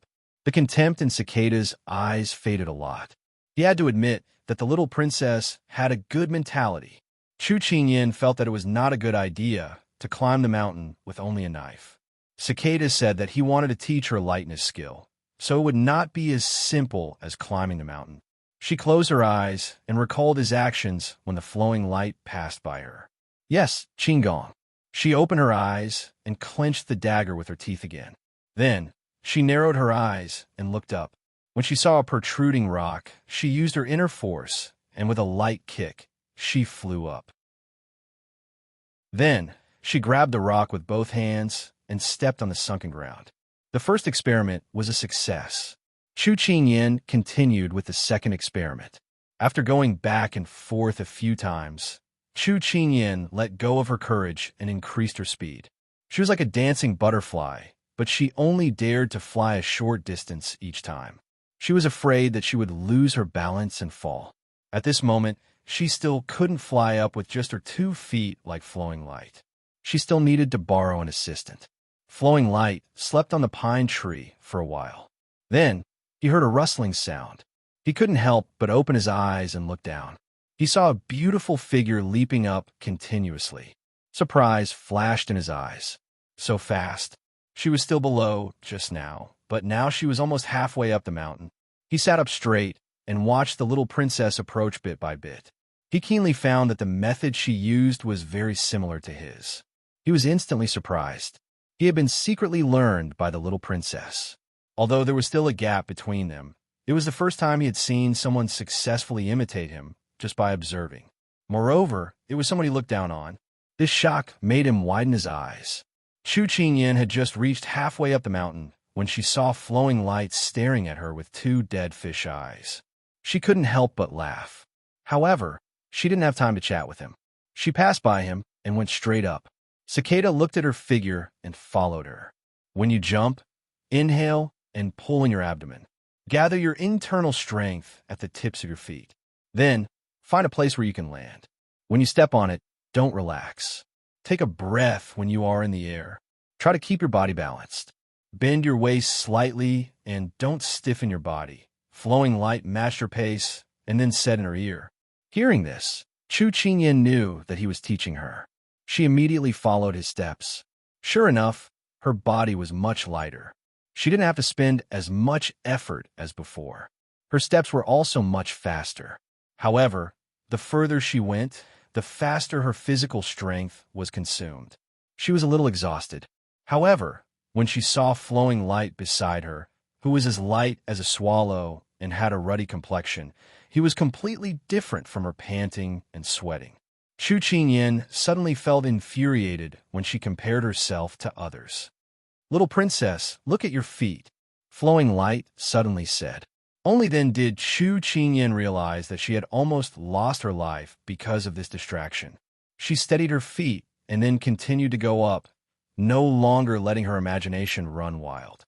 The top of the mountain was just a foot away. Chu Qingyan felt relieved. Suddenly, her feet slipped and she leaned back. She wanted to use her internal energy to stabilize her body, but she realized that she had no strength. She suddenly felt a little desperate. She was so close. What a pity. Also, it was even more of a pity to die young. Suddenly, she realized that her body was suspended in the air. She didn't fall down. She looked up and saw Flowing Light grabbing her collar. Then, without saying anything, he quickly flipped to the top of the mountain. When Chu Qingyan fell onto the snowy ground, she felt that her entire body didn't belong to her because her soul had been scared away. Although you didn't finish it in 4 hours, the effect is still not bad. Flowing Light gave a pertinent comment. Chu Qingyan looked up at the sky. At this moment, the snowflakes rustled down and stuck to her face and lips, bringing some coldness. But now, she still had lingering fears. Get up and take a look. Take a look at the snow mountain that you spent so much effort to climb up. Flowing Light stood at the top of the mountain and turned around to wave at her. Chu Qingyan thought that it was true. It wasn't easy to come up here, so she should take a look. Later, she realized that this was the first time, but it wouldn't be the last. The moment she got up, the first ray of sunlight pierced through the clouds and shone on the ground. Sunrise, when the light shone, it quickly spread out. She saw the rolling sea of clouds, the endless snow mountain, and beautiful birds. Attracted by the magnificent scenery in front of her, Chu Qingyan couldn't help but smile. So beautiful. Before she finished admiring, Flowing Light spoiled the scenery and said, "It's time to go." Go where? Chu Qingyan asked blankly. Down the mountain. Flowing Light looked at her disdainfully. Could it be that climbing the mountain once made her stupid? What the hell? Down a mountain? Chu Qingyan lowered her head and looked down. She could only see clouds surrounding the mountain. She couldn't see the bottom of the mountain. How high is this? I'm going to die. Chapter 508. When she returned to the foot of the mountain, Chu Qingyan felt as if she had crossed the bridge of helplessness. The hardships involved were indescribable to outsiders. She dragged her exhausted body and walked towards the courtyard step by step. Beside her, Lu Guang, who was refreshed, said excitedly in her ear, "Young princess consort, this subordinate found that your learning ability is very good. Come again tomorrow morning. Perhaps you can reach the top of the mountain in 4 hours." Compared to Flowing Light's enthusiasm, Chu Qingyan really wanted to turn a blind eye to him. Now that she thought about the horror of going down the mountain, she reckoned that it would give her several nightmares. What she wanted to do now was to go back to her room and have a good sleep. Then, she would ask Xining to make her some medicinal soup to suppress her shock. Wait, tomorrow morning? Chu Qingyan's body stiffened. That's right. From now until we leave the snow mountain, this subordinate will be your Qigong instructor. Flowing Light smiled at her proudly. Chu Qingyan felt that the whole world had darkened. But this was not the only thing waiting for her. She had just returned to the courtyard when she was surrounded by people. Young princess consort, I heard that your fist technique is not bad. Why don't we compare notes? Qinghua greeted her and said to her with a smile. Fist technique is not bad. Where did you hear that? Tell me quickly. I want to hear it too. Chu Qingyan rolled her eyes. If you want to find an excuse to embarrass me, just say it. Why you have to use this opening line? Come on. Chu Qingyan did not waste time and said directly. Qinghua was overjoyed when she agreed, but he deliberately suppressed his joy. Then, he deliberately said, Many thanks for young princess consort's teaching. Then, this subordinate will not be polite. It was not teaching, but when the time came, he would be gentle and not hurt her face. Otherwise, when the big ice cube saw it, he would be angry. The crowd quickly cleared out a space for the two of them and surrounded them in the middle. Some of them had already prepared food and were ready to eat while watching the show. Chu Qingyan sighed when she saw that everyone had come prepared. Just how much did they dislike her? Everyone wanted to see her embarrass herself. However, she had already lost face. If she lost face a few more times, other than being thick-skinned, nothing else mattered.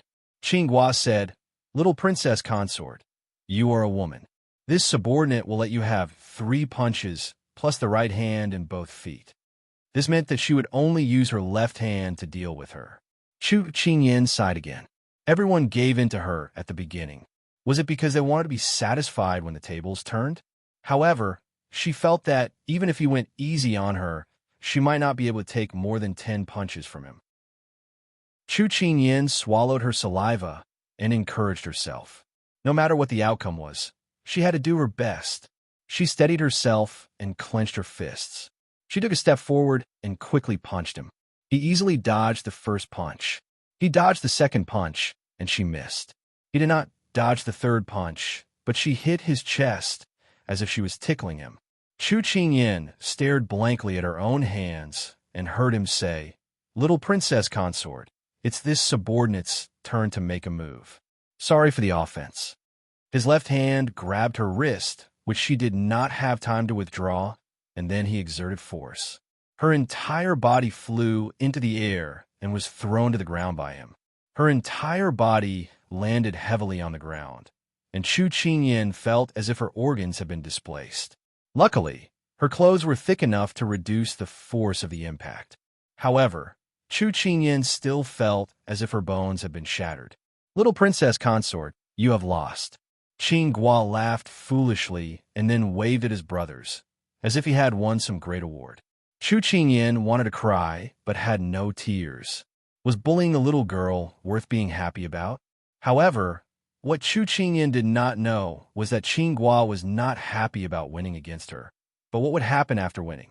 Since Cicada's training time is set at 3 in the morning, then this subordinate will set it at this time tomorrow. Little princess consort, don't forget the time. Qinghua will start teaching you many sets of fist techniques. Qinghua was so happy that he was jumping up and down. It was hard to imagine that the usually strict and realistic Xiao Lai Chi would show such a childish expression. No, she seemed to be focusing on the wrong thing. Hey, she did not say that she would recognize the loser as her teacher. But just as she stood up, she was stopped by another person. It was Big Face. Little princess consort, this one is not talented, but I also want to ask you for advice on archery. Big Face held a military longbow in his hand, his face full of righteousness. Righteous and righteous?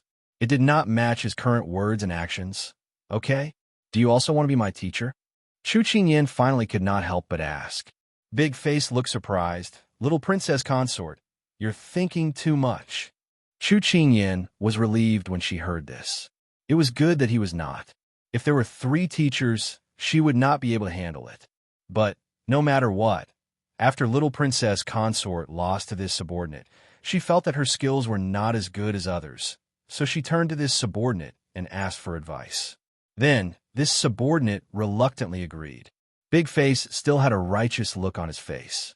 Chu Qingyan really wanted to spray them to death with a mouthful of salt soda. Was it really good to speak such righteous and righteous nonsense? The result was self-evident. Chu Qingyan lost.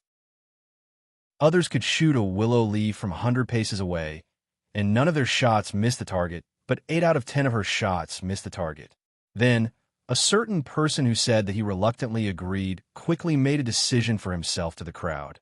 Little Princess Consort wants me to be her archery teacher. Then, there was a burst of warm applause. Chu Qingyan held the longbow and stood there in a daze. She did not agree to anything just now. She was speechless the whole time. Where did you get the idea that I agreed? Tell me. I promise I won't beat you to death. After going through Big Face and Green Gourd, Chu Qingyan was already in despair. They were taking her as a disciple in disguise.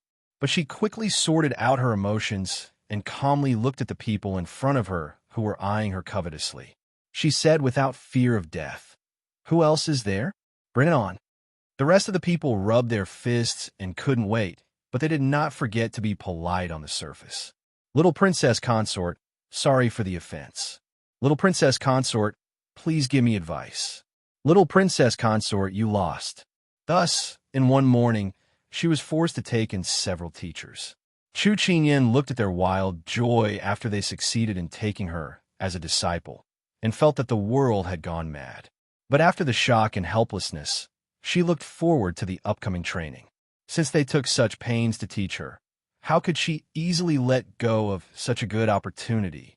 When heaven is about to bestow a great responsibility on a person, it must first torment his will, work his muscles and bones, starve his skin and starve him, empty his body and disturb his actions. Only then can he be patient and gain what he can't. She can definitely do it. At this time, the few teachers who succeeded in taking her as a disciple gathered together and whispered, "I don't know what punishment Master will give us tonight. Let's be more careful first," Big Face said. "To be able to guide the future mistress, this punishment is nothing." Cicada stroked his leg. It was still sore. That's right. Lu Guang and the others nodded in agreement. Chapter 509. Of course, Chu Qingyan did not know that these fierce cavalry, who were usually strict and serious, would have such a black-bellied side to them. At this moment, she dragged her tired body and slowly walked towards her own courtyard. She could already foresee what kind of demonic training she would face from tomorrow onwards. Today, she had already lost half of her life. She didn't know if the remaining half of her life would be enough for them to torment her. Horsemanship, archery, fist techniques, swordsmanship, qinggong. She had finally seen the 18 different kinds of martial arts. But when it came to herself, it was a little scary. But she couldn't help but imagine, if she really learned all of them, how awesome would she be when she walked out? No. The main thing was whether her small body could bear all of these. After all, one couldn't become a fatty in one bite. At that thought, Chu Qingyan shook her head, trying to get rid of those weird thoughts. The most important thing for her now was to take a hot bath and have a good night's sleep. Tomorrow was going to be another tough day. When Chu Qingyan returned to her courtyard, she saw the person sitting in the courtyard. She slowly walked over and weakly greeted, "Big Ice Cube, aren't you going to eat? It's already time to eat." Xiao Su was sitting here, waiting for her to come back. When he saw her dragging her feet with a pale face, a complicated emotion flashed through his eyes. He waved his hand at her, "Come and sit." Chu Qingyan originally wanted to return to her room, but when she heard his words, she walked over. "Give me your hand." Xiao Su's gaze fell from her face to her hands. The white gauze that he had bandaged her last night had already disappeared, and there were more than 10 abrasions on her wounds. At this moment, her brain had already turned into paste. Whatever he said was the truth. When that pair of scarred little hands laid in his palm, Xiao Su's heart couldn't help but tremble. Following that, he lowered his head and seriously cleaned the fine gravel from her wounds. Then he took the medicine prepared on the stone table and slowly sprinkled it on her wounds. Numb, piercing pain. The 10 fingers were linked to the heart. "It hurts." The person who was about to fall asleep suddenly opened her eyes and cried out, "Bear with it a little longer." Xiao Su took her other hand and repeated the same action. His eyes were filled with complicated emotions. Chu Qingyan had already regained consciousness. She lowered her head, and the first thing she saw was the person gently tending to her wounds.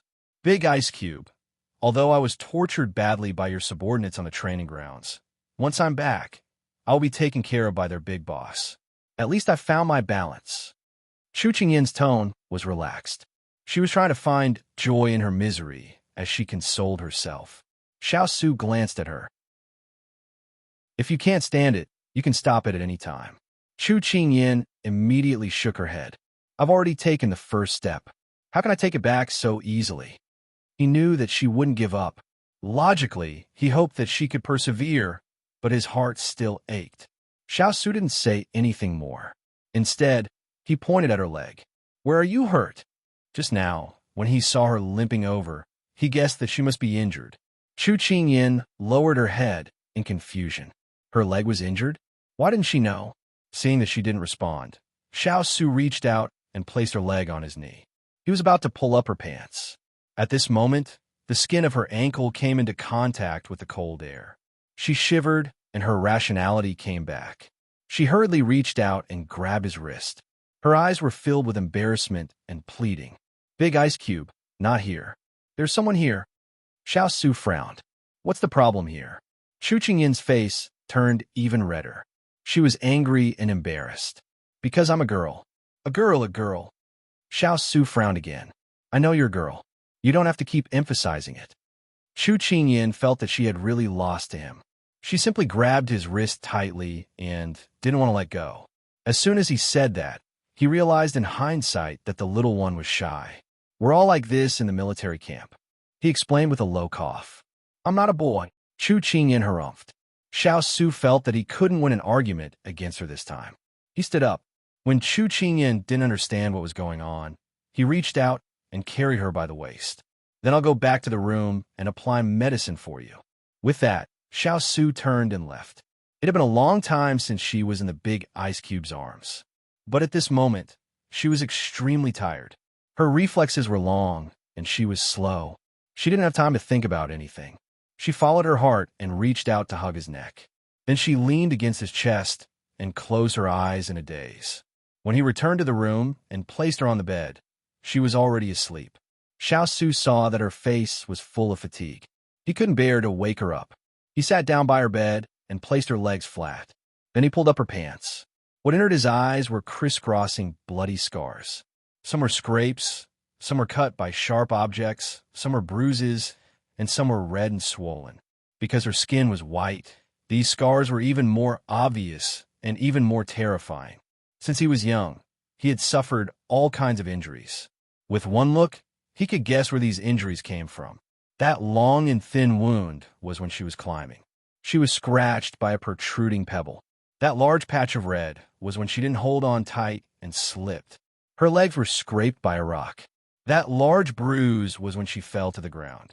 Xiao Su narrowed his eyes. There was a strange emotion in his eyes. His pupils moved. In the end, he could only let out a long sigh. He picked up the medicine and applied it for her. He was serious and meticulous. No one would have thought that a person who was used to using weapons to take people's lives would have such a tender moment. These medicines were all top-notch. After using them today, she would be mostly healed by tomorrow. However, there would be new scars on her body the next day. Practicing martial arts was like this. If there were no injuries, there would be no progress. He had walked this path and never felt any pain. But when he saw the scars on the little fellow's body, his heart didn't feel good. The person under his hand seemed to feel the pain. She couldn't help but sob. A sleeping person was the most defenseless. At the same time, what was revealed was the truest feeling. Tears faintly streamed down the corner of her tightly shut eyes. He couldn't help but stretch out his finger to wipe the corner of her eyes. His fingertips were moist and warm. Xiao Su's hand paused. He couldn't help but think of the person who gritted her teeth and endured the pain. She even pretended to be fine and chatted with him. The softest part of his heart was gently hit by her. At this time, the person lying on the bed turned over. She stopped crying and slightly opened her mouth. I won't admit defeat. I won't, she muttered to herself with determination. It was as if she was convincing others, but also as if she was convincing herself. Xiao Su's hand caressed her cheek. His lips slightly curved into a tender smile. Little fellow, I know. You won't lose. You have always been making people sit up and take notice of you. Chapter 510. In the middle of the night, Chu Qingyin was awakened by hunger. She got up in pain and patted her head, only to find that she was not in her room. The candles were still burning in the room. She turned her head and saw the person leaning against the back of the chair, sleeping with one hand on his forehead. She blinked her eyes, and after confirming that this was not a dream, she seriously looked at the person in front of her. The person with his eyes closed had long and thick eyelashes that gently trembled like the wings of a butterfly, elegant and beautiful. She envied people with long eyelashes because it made their eyes look especially big and deep. Just like the person in front of her, when he opened his eyes, the color of ink made people want to sink into his deep mystery. Wait, why did she have this kind of feeling? No. When did the person in front of her wake up? Big Ice Cube. She immediately stopped looking at him and tactfully and sincerely said, "Big Ice Cube, I don't think I have eaten tonight." Hearing her hint, Xiao Su's eyes flashed with a smile, and then he got up and walked out the door. Chu Qingyin leaned against the wall of the bed and watched as he opened the door. He seemed to be saying something to someone outside. She scanned her surroundings and realized that this was Big Ice's room. How did she end up in his room? Before falling asleep, she seemed to have been carried by Big Ice Cube, and then she did not have any memory of where they went. She moved her hands and feet, and it seemed that medicine had been applied. The swelling on her legs had dissipated a lot, but she was still a little embarrassed. Although in the modern era, when they wore short pants and short skirts, they did not feel anything, but in the ancient era, when in Rome, do as the Romans do. Having her legs seen by someone, it seemed a little embarrassing. But she comforted herself. This person was Big Ice Cube. Not someone else, not someone else, not someone else. She comforted herself in her heart. And at this time, Xiao Su had already walked back, and behind him was Xining, and Xining was holding hot food in her hands. Xining placed the food on the table, then smiled at her mistress who was about to drool. His Highness asked this servant to prepare the food and put it in the kitchen so that you can eat it whenever you wake up. Chu Qingyin was touched when she heard that. The Big Ice Cube was so considerate. He even guessed that she would wake up hungry in the middle of the night. She cast a grateful look at the big ice block, but the other party was unperturbed. She didn't say much. The most important thing now was to feed her stomach. But when she sat at the table, she looked at her tightly bandaged hands and felt troubled. At this time, Xiao Su had already walked over with a cloak in his hand.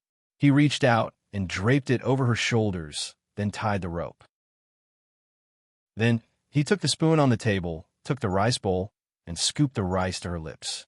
Everything seemed to be practiced countless times, and he did it smoothly without any pause. Perhaps she was already used to his actions. Chu Qingyin obediently opened her mouth and ate the food, then wolfed it down.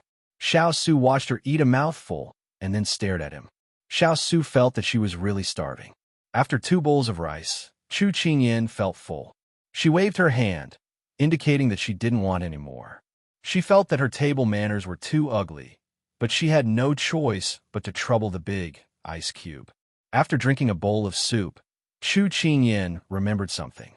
"Big Ice Cube, did you take your medicine today?" "Yes." Chu Qingyin was relieved when she heard that. After sleeping, she was much more energetic and quiet. She thought of today's training and couldn't help but be angry and curious. "Big Ice Cube, how did you train Xiao Lai cavalry in the past? Twice as strict as your current training."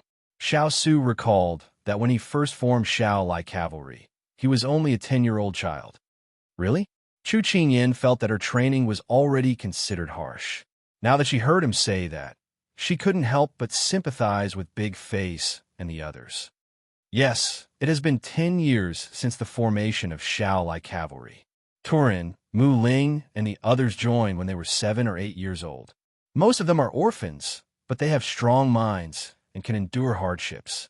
They can endure torture that ordinary people can't endure. So in my training, they were able to survive through layers of elimination.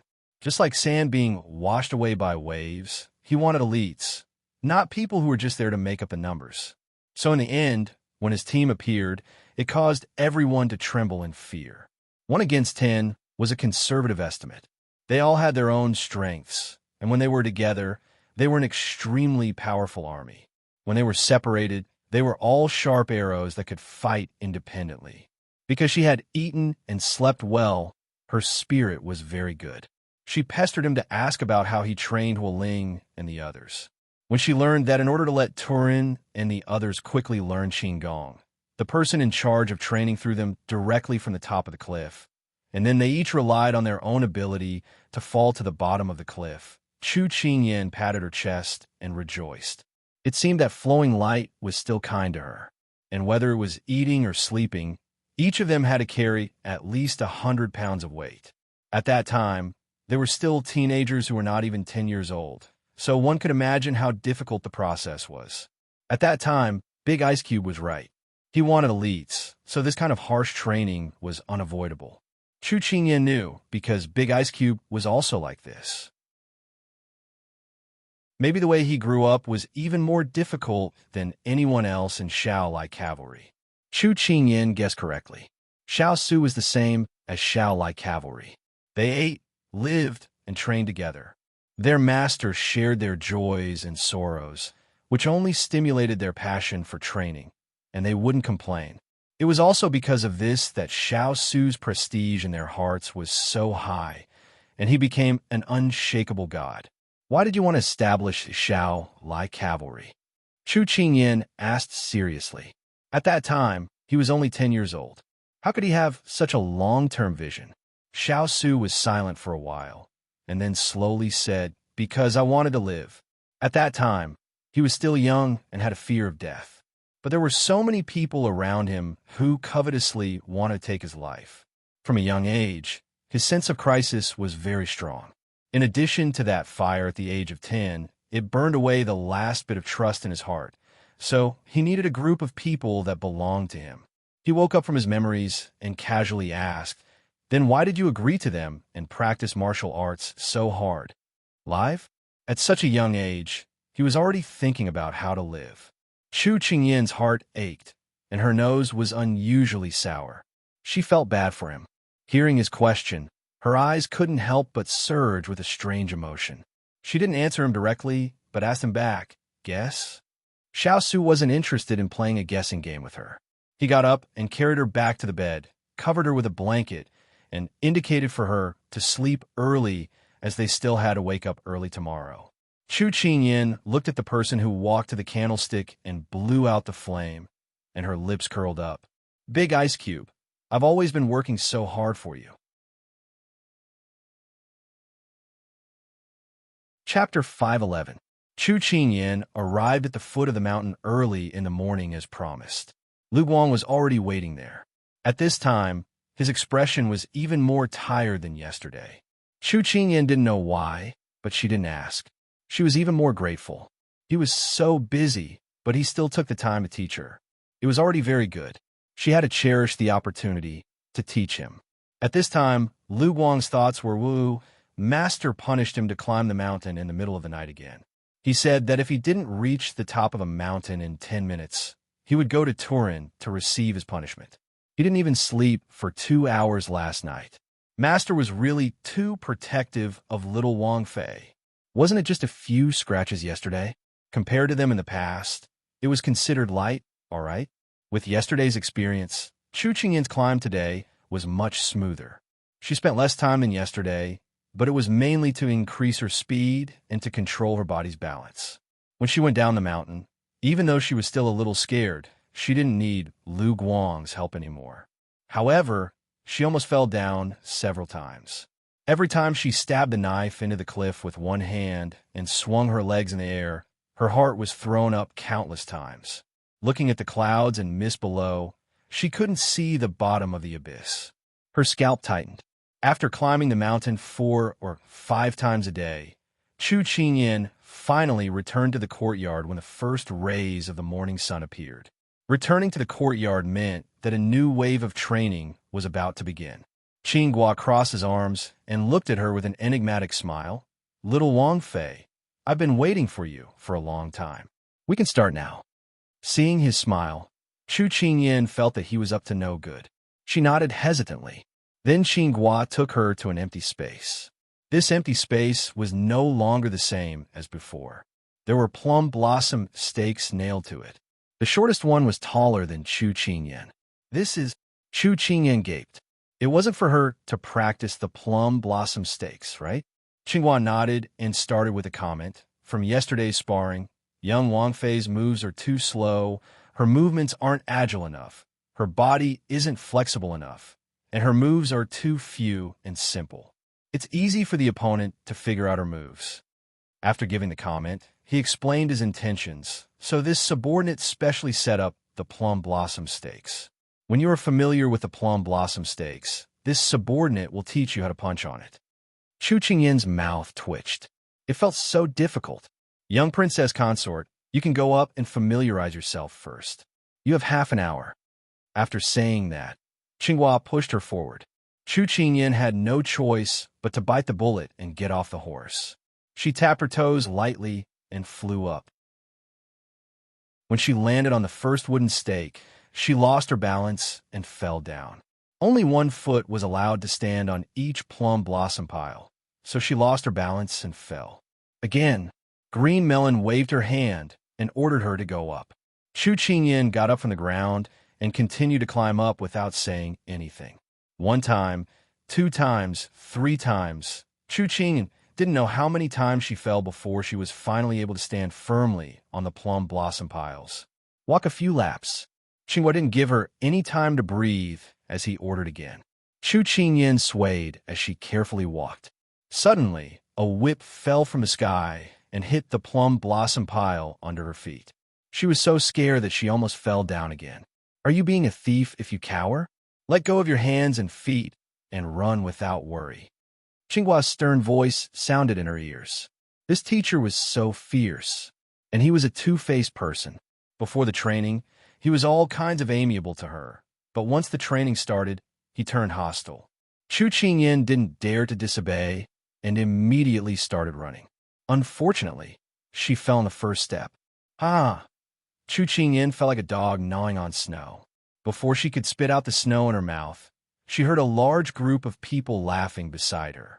Chu Qingyan raised her head and saw that there was a large group of fierce cavalry around the plum blossom piles.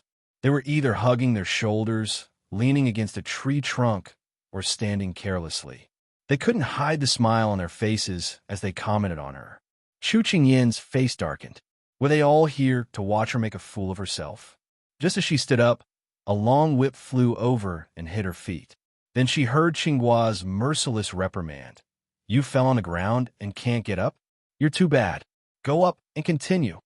Recently, the most she heard was nothing more than, you lost. You're too bad. How can you be so stupid? You're hopeless. You can't do it. She was a proud daughter of heaven since she was young. Every time she studied and took an exam, she would get the teacher's praise, parents' gratification, and classmates' envy. But here, everything was shattered. Anyone could easily crush you. Anyone could say that you're too bad to be saved. Anyone could throw a tantrum at you and ridicule you. Your outlook on life, values, and worldview were all overturned at this moment. Everything that you were proud of, and relied on in the past was all destroyed at this moment. Was she really that lousy? So bad that everyone would look at her with disdain. Chu Qingyan stood there silently. The onlookers also gradually quieted down. They looked at each other. Did they go overboard? Were they too rough? The young princess consort was still too young. Were they wrong? The atmosphere suddenly became oppressive, as if waiting for something to explode. Qinghua, who was holding a long whip, pursed his lips. He was done for. If he angered the young princess consort and made her cry, Master would definitely not let him off. Was he still going to hit the sandbag tonight? His hands were trembling from last night's beating. Just as everyone was scratching their heads, they heard Chu Qingyan take a deep breath, and then she raised her head and looked at Qinghua. Her face revealed a bright smile, and her tone was firm and confident. Qinghua, just you wait. I will definitely defeat you. The person in front of him smiled confidently, as if she had 1,000 rays of light. It was so dazzling that people didn't dare to look straight at her. Qinghua loosened his grip on the long whip. He raised his eyebrows and provoked her. This subordinate will wait. Now, Please get on the stake and practice your stance well before we discuss this problem. Chu Qingyin pursed her lips. Shouldn't you be praising me for my great ambition? This subordinate only knows how to criticize and not praise. Only a strict teacher can produce a brilliant student. When he finished speaking, the long whip also fell. Chu Qingyin dodged the whip and flew onto the plum blossom stake, practicing her stance again.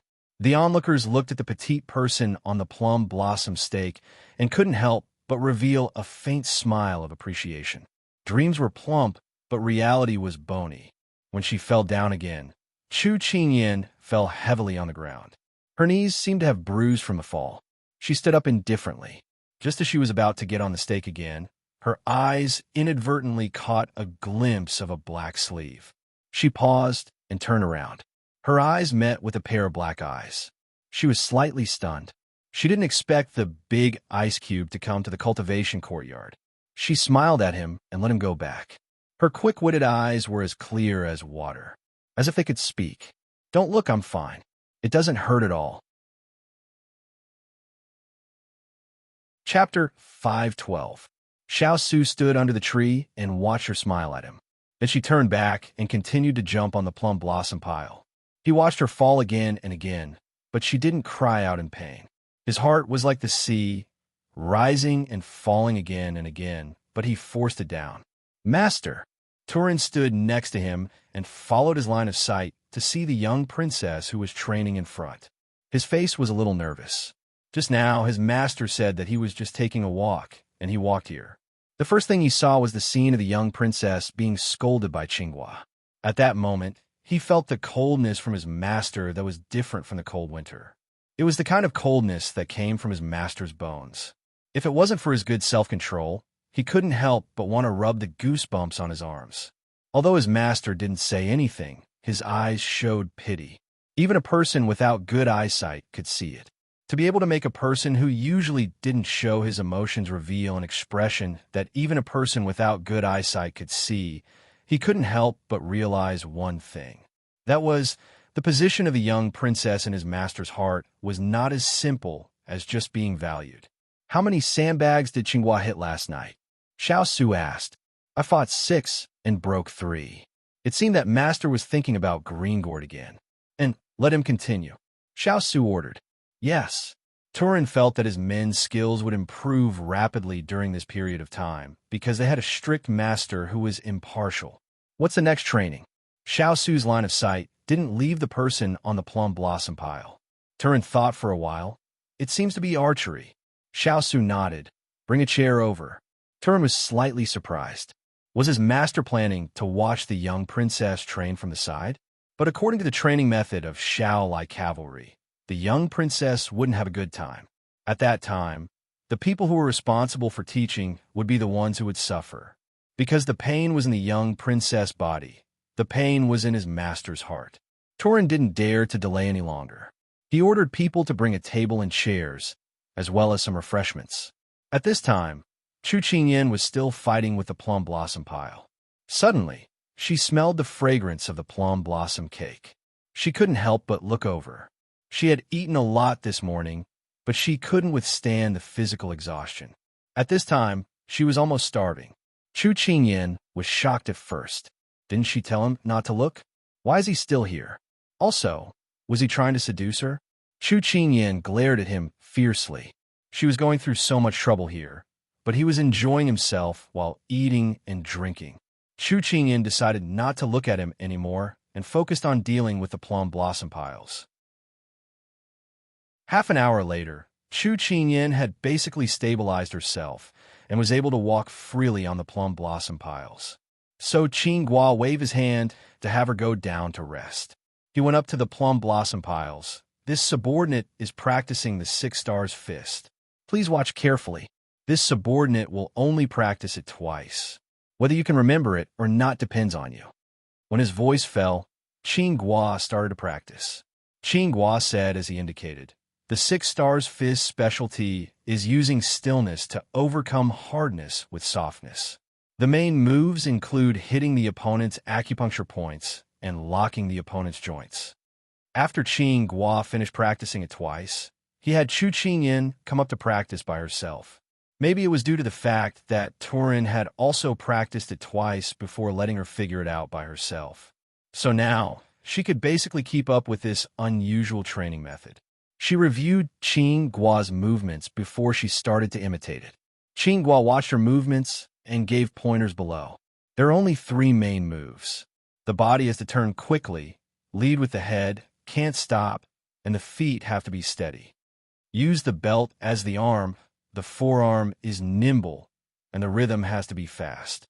The point of force is used on the back of the fist or the forearm. If she made a mistake once, she would be greeted with Qing Gua's whip. Chu Qingyan could only concentrate and do her best. The morning passed just like that. She was barely able to complete a set of fist techniques from beginning to end. She collapsed on the chair next to Xiao Su, panting weakly. Xiao Su poured a glass of water and put it in front of her. His voice was cold and indifferent. Your performance is barely satisfactory. Obviously, she had tried her best to collapse, but instead of being comforted, she was criticized by him. Chu Qingyan's heart was filled with a ball of nameless fire. But when she turned her eyes and was about to get angry, she met his calm gaze. Chu Qingyan felt that her anger was suddenly extinguished. 4 big ice cube to be able to become the all-powerful Ing King, and for the valiant cavalry to be able to become the elites under his leadership. It was all because of his hard work, dedication, talent, and diligence. She just suffered a little and felt that she was amazing. In fact, compared to him, she was nothing. She was discouraged. She didn't care if others said that she was bad or weak. But the person she cared about the most, with just a casual sentence, was able to throw her into the abyss and destroy the confidence she had built up with great difficulty. She twisted her fingers and did not say a word. Xiao Su could feel the loneliness emitted from her body and sighed. He had always been known for being strict. During training, he would only criticize and never praise, so the fierce cavalry did not dare to be rash in front of him. Now that he was here to watch her practice, it was already an exception. Her performance was not bad, but many of his subordinates were peeking at him from the corner. He could not be biased towards her, so he said that sentence. But he did not expect that it would be so lethal to her. He was silent for a moment, then raised his hand in front of everyone's dumbstruck eyes and covered his lowered head.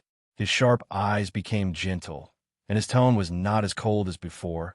But it doesn't matter. If you don't accumulate steps, you won't reach 1,000 miles. If you don't accumulate small streams, you won't become a river. Chu Qingyan was encouraged by him, and the faint sorrow in her heart instantly receded. She raised her head and smiled at him with squinted eyes.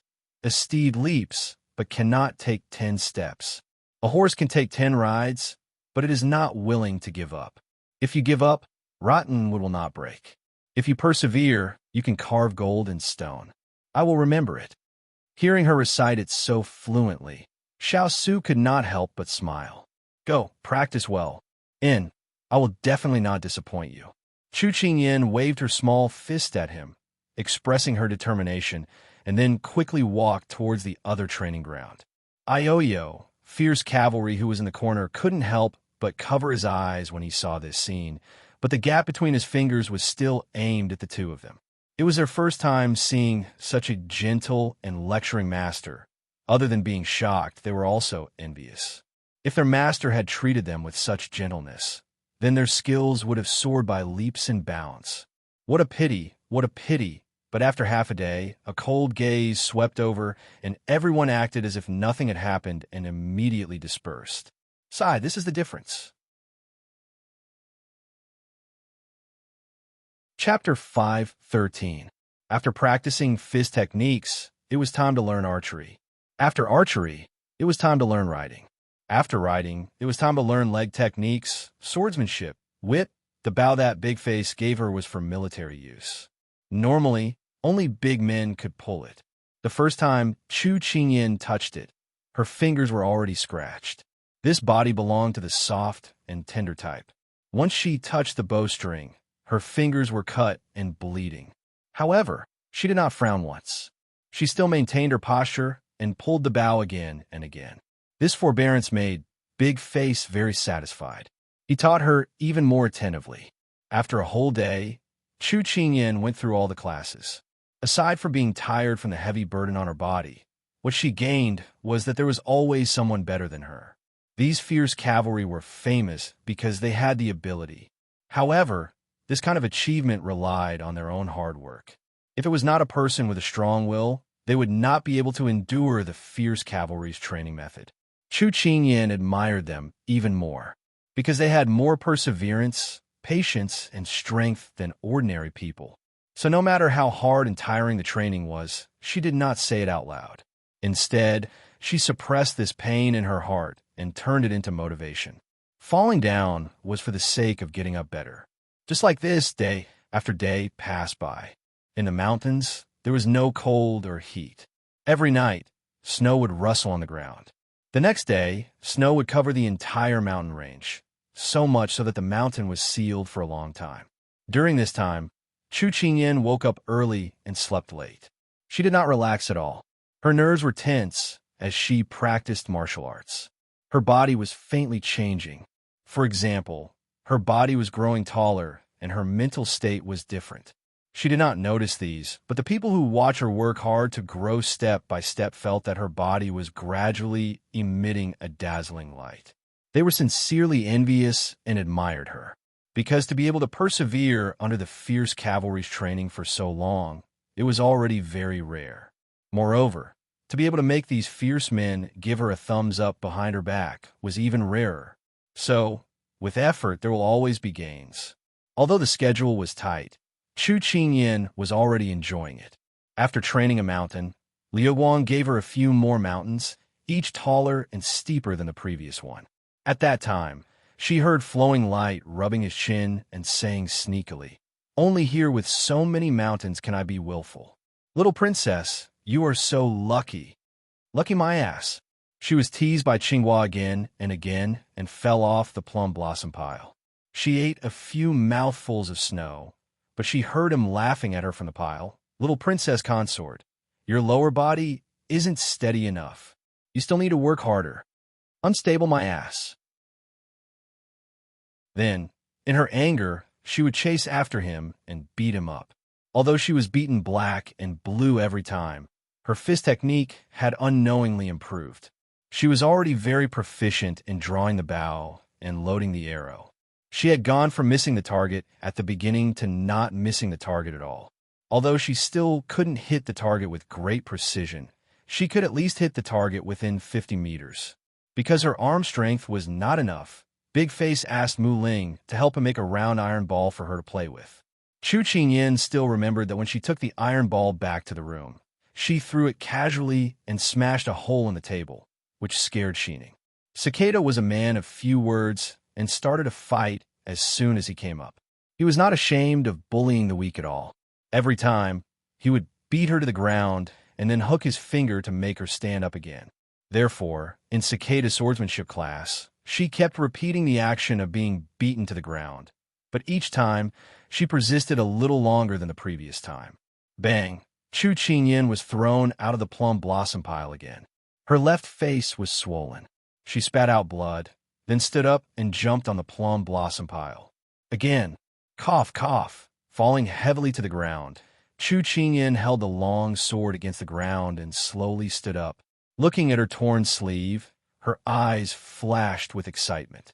Again, swish, when she flew up the mountain, Chu Qingyan was attacked by Flowing Light again and again.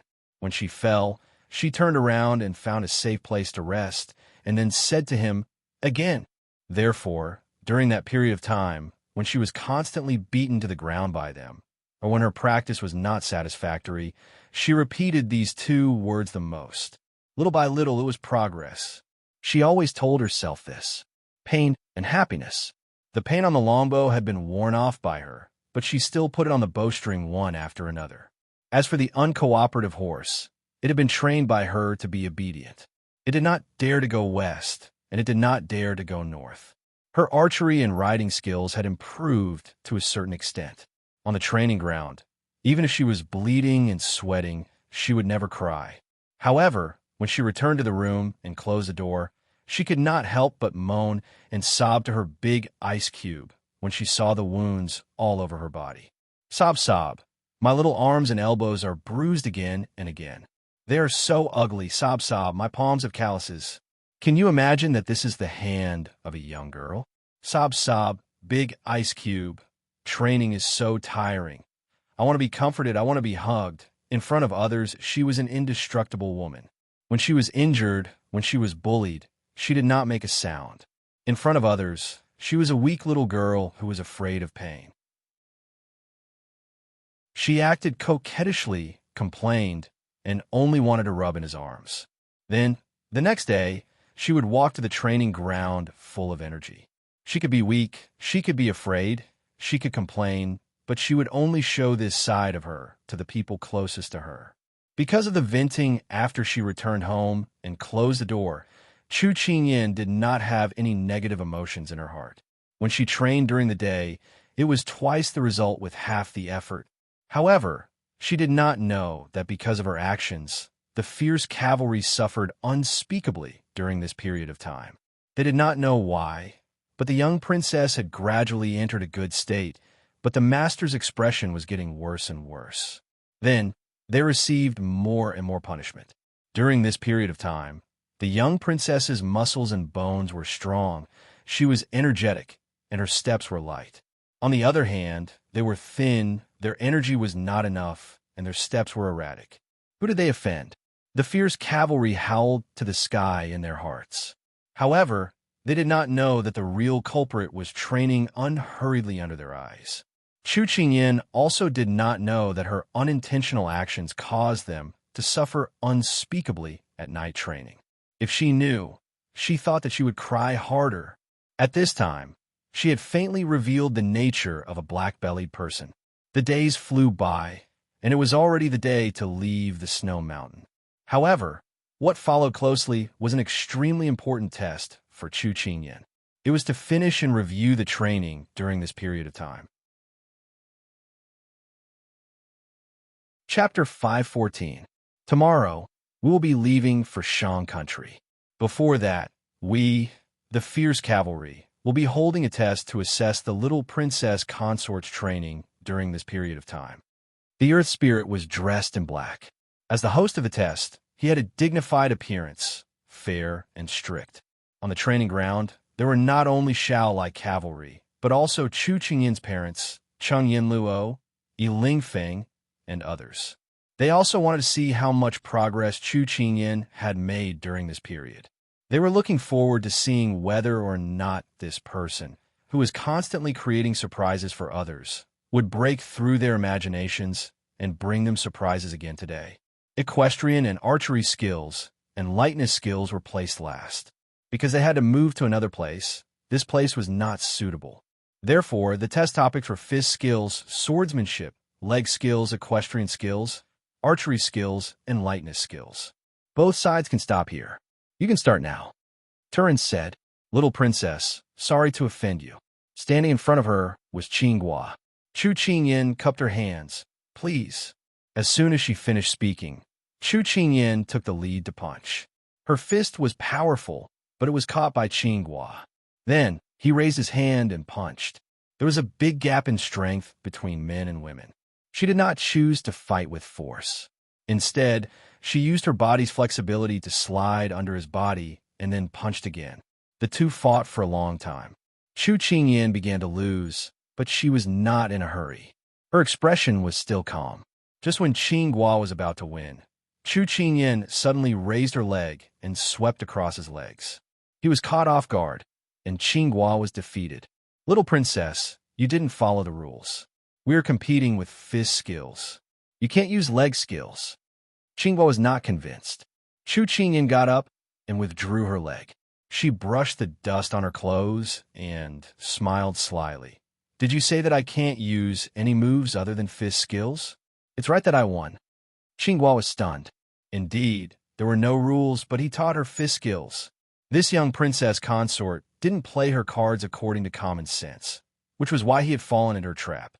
However, she was right about one thing. The purpose of a competition was to win. She had won, and this was the result. Xiao Su looked at the little guy, who was smiling like a fox, and couldn't help but curve his lips. The battlefield was ever-changing. No one would wait for you to finish your fist art and then ask you if you wanted to use your leg art. Only those who were flexible and adaptable could survive to the end. Cicada stood in front of Chu Qingyan. In his hand was a black iron sword that weighed 50 kilograms, while in Chu Qingyan's hand was a soft sword. When Cicada saw the sword in her hand, he could not help but frown. A soft sword against a black iron sword. She was overestimating herself. Chu Qingyan ignored his disdain. With a flick of her wrist, the flexible sword immediately emitted a sharp aura. Both of them attacked at the same time. Cicada had been by Xiao Su's side for nearly 10 years. His martial arts had been taught by Xiao Su. After so many years of fighting and risking his life with him, his swordsmanship was fast, accurate, and ruthless. It was aimed at the fatal parts of his opponent. If he was not careful, his moves would be enough to kill his opponent. However, at this time, the two of them had already exchanged more than 10 moves. Chu Qingyan used her soft sword to move like a dragon and snake in his black iron sword. Although she was at a disadvantage, she did not show any signs of defeat. Cicada went from looking down on her earlier to being completely focused at this time. The little princess's sword moves were taught by him. However, she had already learned the heaven and earth sword and the fire sword. She had a good control of them. Now, after his training, she had merged these sword moves together. It seemed to have become her own swordsmanship. It had their ruthlessness and also her unique gentleness. Xiao Su's gaze was locked on her every move. After a moment, he could not help but smile. This little girl was very smart. She knew how to use gentleness to overcome strength. Otherwise, with her short cultivation in half a year, it would not be enough to defeat Cicada's swordsmanship over the past decade. After 30 moves, both of them put away their swords. In this assessment, Cicada had set the standard for her to be able to complete 30 moves under his sword. She had done it. Cicada looked at the person in front of him and smiled. The little princess has a very high level of comprehension. If not for the short training time, I'm afraid that in time, the student will surpass the master.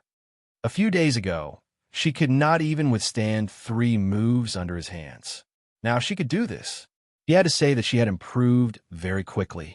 Chu Qingyan touched her head, feeling a little embarrassed. In fact, in terms of swordsmanship, she was not as good as Cicada. It was only because she was good at thinking and used her strengths to attack his weaknesses. If they exchanged a few more moves, she would definitely be defeated. The second round of assessment ended, and the third round of assessment followed closely behind. She competed in leg techniques with 7-star. Standing in front of her was a delicate and pretty youth. If his identity was not mentioned, anyone would misunderstand him as a young master from some aristocratic family just by standing there quietly. Chu Qingyan had also been deceived by his appearance before, but when he taught her cultivation techniques, she had a completely different understanding of him. A knife was hidden behind a smile, and his attacks were ruthless, especially his legs. She heard that when he was fighting with Big Ice Cube, he had sent the enemy's deputy general's head flying with one kick. There is no need to describe how formidable he was. Because of Big Face's example, 7-star allowed her to use all of her skills. Chu Qingyan felt a lot of pressure from his calm composure. In this case, it would be a close-range fight. She could win against Big Face earlier because she caught him off guard, but 7-star had already figured out her moves, which was clearly disadvantageous to her. Moreover, her disadvantage was that she was not as strong as a man, but her advantage was that she was petite. The two of them fought. Chu Qingyan raised her leg to attack 7-star's lower body very quickly. She couldn't fight a protracted battle and had to end it quickly, or else she would be at his mercy. As though he saw through Chu Qingyan's thoughts, 7-star chuckled and raised his leg to meet hers. The two of them exchanged 3 moves before separating. Chu Qingyan felt a dull pain in her leg. This person was truly sparing no effort. She gritted her teeth and met him again, but this time she didn't just use her legs to fight. She also used the fist techniques she learned from Big Face. Because Chu Qingyan made it clear from the start that he wouldn't use fist techniques against her, Chu Qingyan barely managed to turn the tables. But not long after, Chu Qingyan was beaten to the ground by 7-star. Because it was just a competition, 7-star restrained his strength when he attacked, so Chu Qingyan wasn't injured. Although she lost, she was already very satisfied that she could persevere until now. Meanwhile, 7-star had a whole new level of respect for her. This subordinate didn't expect little princess to be so proficient in the leg techniques this subordinate taught you in such a short period of time. This subordinate agrees with Cicada's earlier words. As long as you are willing to study and practice diligently, you will surpass little princess in the future. They had spent several years to achieve this, but the little consort had shattered everyone's expectations. She had surpassed them in a year and a half in a few days. It could be said that she was much more impressive than them. Chu Qingyan had endured their mockery these past few days, so she felt a bit awkward when she heard them praising her in all seriousness. They should just mock her. She would get used to it. Chapter 5:15. Even though Chu Qingyan lost in the third round, she still received everyone's affirmation. In fact, winning or losing this test was not very important to them. The most important thing was to see how much their little princess had grown in this period of time. But it was clear that after these 3 rounds, Xiao Lai was satisfied. It was reasonable, but also not reasonable. Inverted scallion. See, I told you that our Kai Kai is amazing. Do you understand now? Father Chu was holding a plate and eating with relish. He was also watching with relish. There was no trace of the nervousness he had when his daughter was taking the test. Xiao Su replied mildly. He had always known, which was why he endured the heartache as he watched her cry out in pain in his arms day after day. She cried as she threw herself into his arms, but did not say how difficult it was. When she left his arms, she had already wiped her tears and resolutely threw herself into the second day of training. Sometimes she was so strong that it made one's heart ache. But a fledgling had to learn to fly. The only thing he could do was to let her go and let her fly. It was rare for Yi Lingfeng to go out today. For the past few days, he had been alone in his room. Now that he saw Chu Qingyan, whom he had not seen for a few days, he could not help but turn to Xiao Su and say, "I realize that you really found a treasure." His tone was teasing, and he was in a rare good mood. Hearing this, Xiao Su calmly accepted it. Yi Lingfeng didn't expect him to be so thick-skinned, but his eyes suddenly dimmed. In fact, he didn't need to be envious of others. He had also met a treasure before, but he didn't cherish it and was instead chased away. He could only blame himself for reaping what he sowed. Perhaps sensing his good friend's desolation, Xiao Su thought for a moment and said, "The mountains have been sealed by the heavy snow for the past few days." The news from Shang Kingdom did not arrive in time. "If there is news of Miss Dugu, I will inform you immediately." "Okay." There was no need for thanks between good friends. Yi Lingfeng nodded. Next was the combination of horsemanship and swordsmanship. The venue was outside the courtyard. The rule was that Chu Qing was riding a horse and shooting at a moving target. All arrows had to hit the bullseye to pass. Chu Qingyan leaped onto the fierce horse. It was said that this horse was the most ferocious of all the mounts that Xiao Lai rode. Back when she was learning horsemanship from Sweet Potato, she had spent close to 2 days just to tame this horse. She had used carrots and grass to entice it. She had put in a lot of effort to make it happy before she finally managed to tame it. It was not easy. At this time, she was carrying a longbow on her shoulder, and a quiver was hanging on the horse's back. There were 10 long arrows in the quiver. She then patted the horse's back and smiled. "Buddy, it's up to you now." The horse whinnied and rubbed against her hand obediently. "Oh, I really didn't expect the little princess to have such a trick up her sleeve. Among us, except for Sweet Potato, I haven't seen anyone who can make Hanyu lower her head." Big Face sighed. "That's because I taught her well." Sweet Potato interrupted from the side, feeling proud. "TCH, you taught her well, but can it be better than the fist technique that I taught the little princess?" Green Gourd said with his chin raised. Yes. You taught her the best." Even a master was defeated by his disciple. Sweet Potato couldn't help but mock him. Green Gourd snorted. That still proves that I taught her well.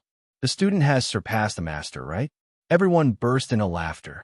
All right, stop arguing. Let's watch this round of assessment first. The brawny man interrupted them, indicating for them to watch Chu Qingyin's performance. At this time, the moving targets were already moving. Those targets were tied to the animals that Xiao Lai rode over. There were rabbits, foxes, minks, leopards, birds. As long as there were animals in this mountain, they were all caught by them. But there were only 10 of them. If Chu Qingyin accidentally let them escape, it would mean that she didn't pass the assessment. When the targets moved, Chu Qingyin also moved. She pulled an arrow, pulled the bow, and released the arrow. Her movements were fluid and smooth. In an instant, the target on the cheetah that ran the fastest was shot by her. Her apprenticeship was successful. Chu Qingyin held the reins with one hand and clamped the horse's belly with both hands. She urged Hongyu to quickly run towards the targets. In the process of running, she quickly pulled the bow and shot 3 arrows in a row. All of them hit the targets. She picked up the arrows quickly, aimed accurately, and released the bowstring decisively. This performance made everyone nod. Even if they didn't know the results of the target shooting, seeing her performance on horseback already made Big Face and the others satisfied. Moreover, she was skilled in riding the horse. Whether it was temporarily turning the horse's head or slowing down, Hongyu was very cooperative. This made Sweet Potato, the real owner, couldn't help but feel jealous. His Hongyu wouldn't abandon him like this, right? She shot 10 arrows in a row, all of them hitting the bullseye. Chu Qingyin handed in a satisfactory equestrian archery answer sheet. Big Face and Sweet Potato expressed that they were very proud. This was their disciple. Chu Qingyin sat on the horse and turned to face Xiao Su with a bright smile. There was only one round left. Qinggong went up the mountain. Everyone came to the highest peak here. Chu Qingyin pulled up her sleeves and tightened her belt. Then she nodded to Flowing Light and jumped up. Xining, who was watching, couldn't help but cover her eyes. It was too scary. What if Master fell down? As soon as this thought came to her, she spat on the ground. She couldn't curse Master like this. At this time, everyone was silent. Xining looked up again. At this time, the weather was clear and the clouds were not as thick as before. When she looked up, she could see the white figure easily jumping on the cliff. In the blink of an eye, she had flown a long distance. From the foot of the mountain to the mountainside, the figure slowly shrank and finally became a black dot. Then, when she went up, she could no longer be seen. Xining was stunned. Cheng Yinluo, who was standing at the side, smacked her lips. This little girl is really extraordinary. After a while, someone said, Young Princess Consort has reached the top of the mountain. It took her less than half an hour. That year, it took me a month to do it. Young Princess Consort is really strong. As soon as the voice fell, someone exclaimed, She's coming down. Chu Qingyin didn't stay on the top of the mountain for long. After jumping to the top, she turned and jumped down. Her feet stepped on the uneven parts of the mountain and quickly fell down step by step. The corner of her clothes fluttered, and there was only the sound of the wind in her ears. She narrowed her eyes and skillfully sensed the direction of the wind. This was what Flowing Light taught her. She could use the force to fight and also use it to fly. The white figure was getting closer and closer to the ground. Xiao Su looked up and saw her descending from the sky. Her clothes fluttered, her smile was beautiful, her eyes were bright, and her tied black hair fluttered behind her. Stepping on the air, she was like a fairy from the 9th heaven. His little phoenix finally spread her wings. You're tuning in to the Romance Rendezvous YouTube channel. We're so grateful for your support, and don't forget to subscribe to join us on this incredible journey through captivating stories. Your generosity through donations truly makes a world of difference, as it's the primary source of revenue that allows me to expand and enhance this channel for you. Thank you from the bottom of my heart for being a part of this adventure.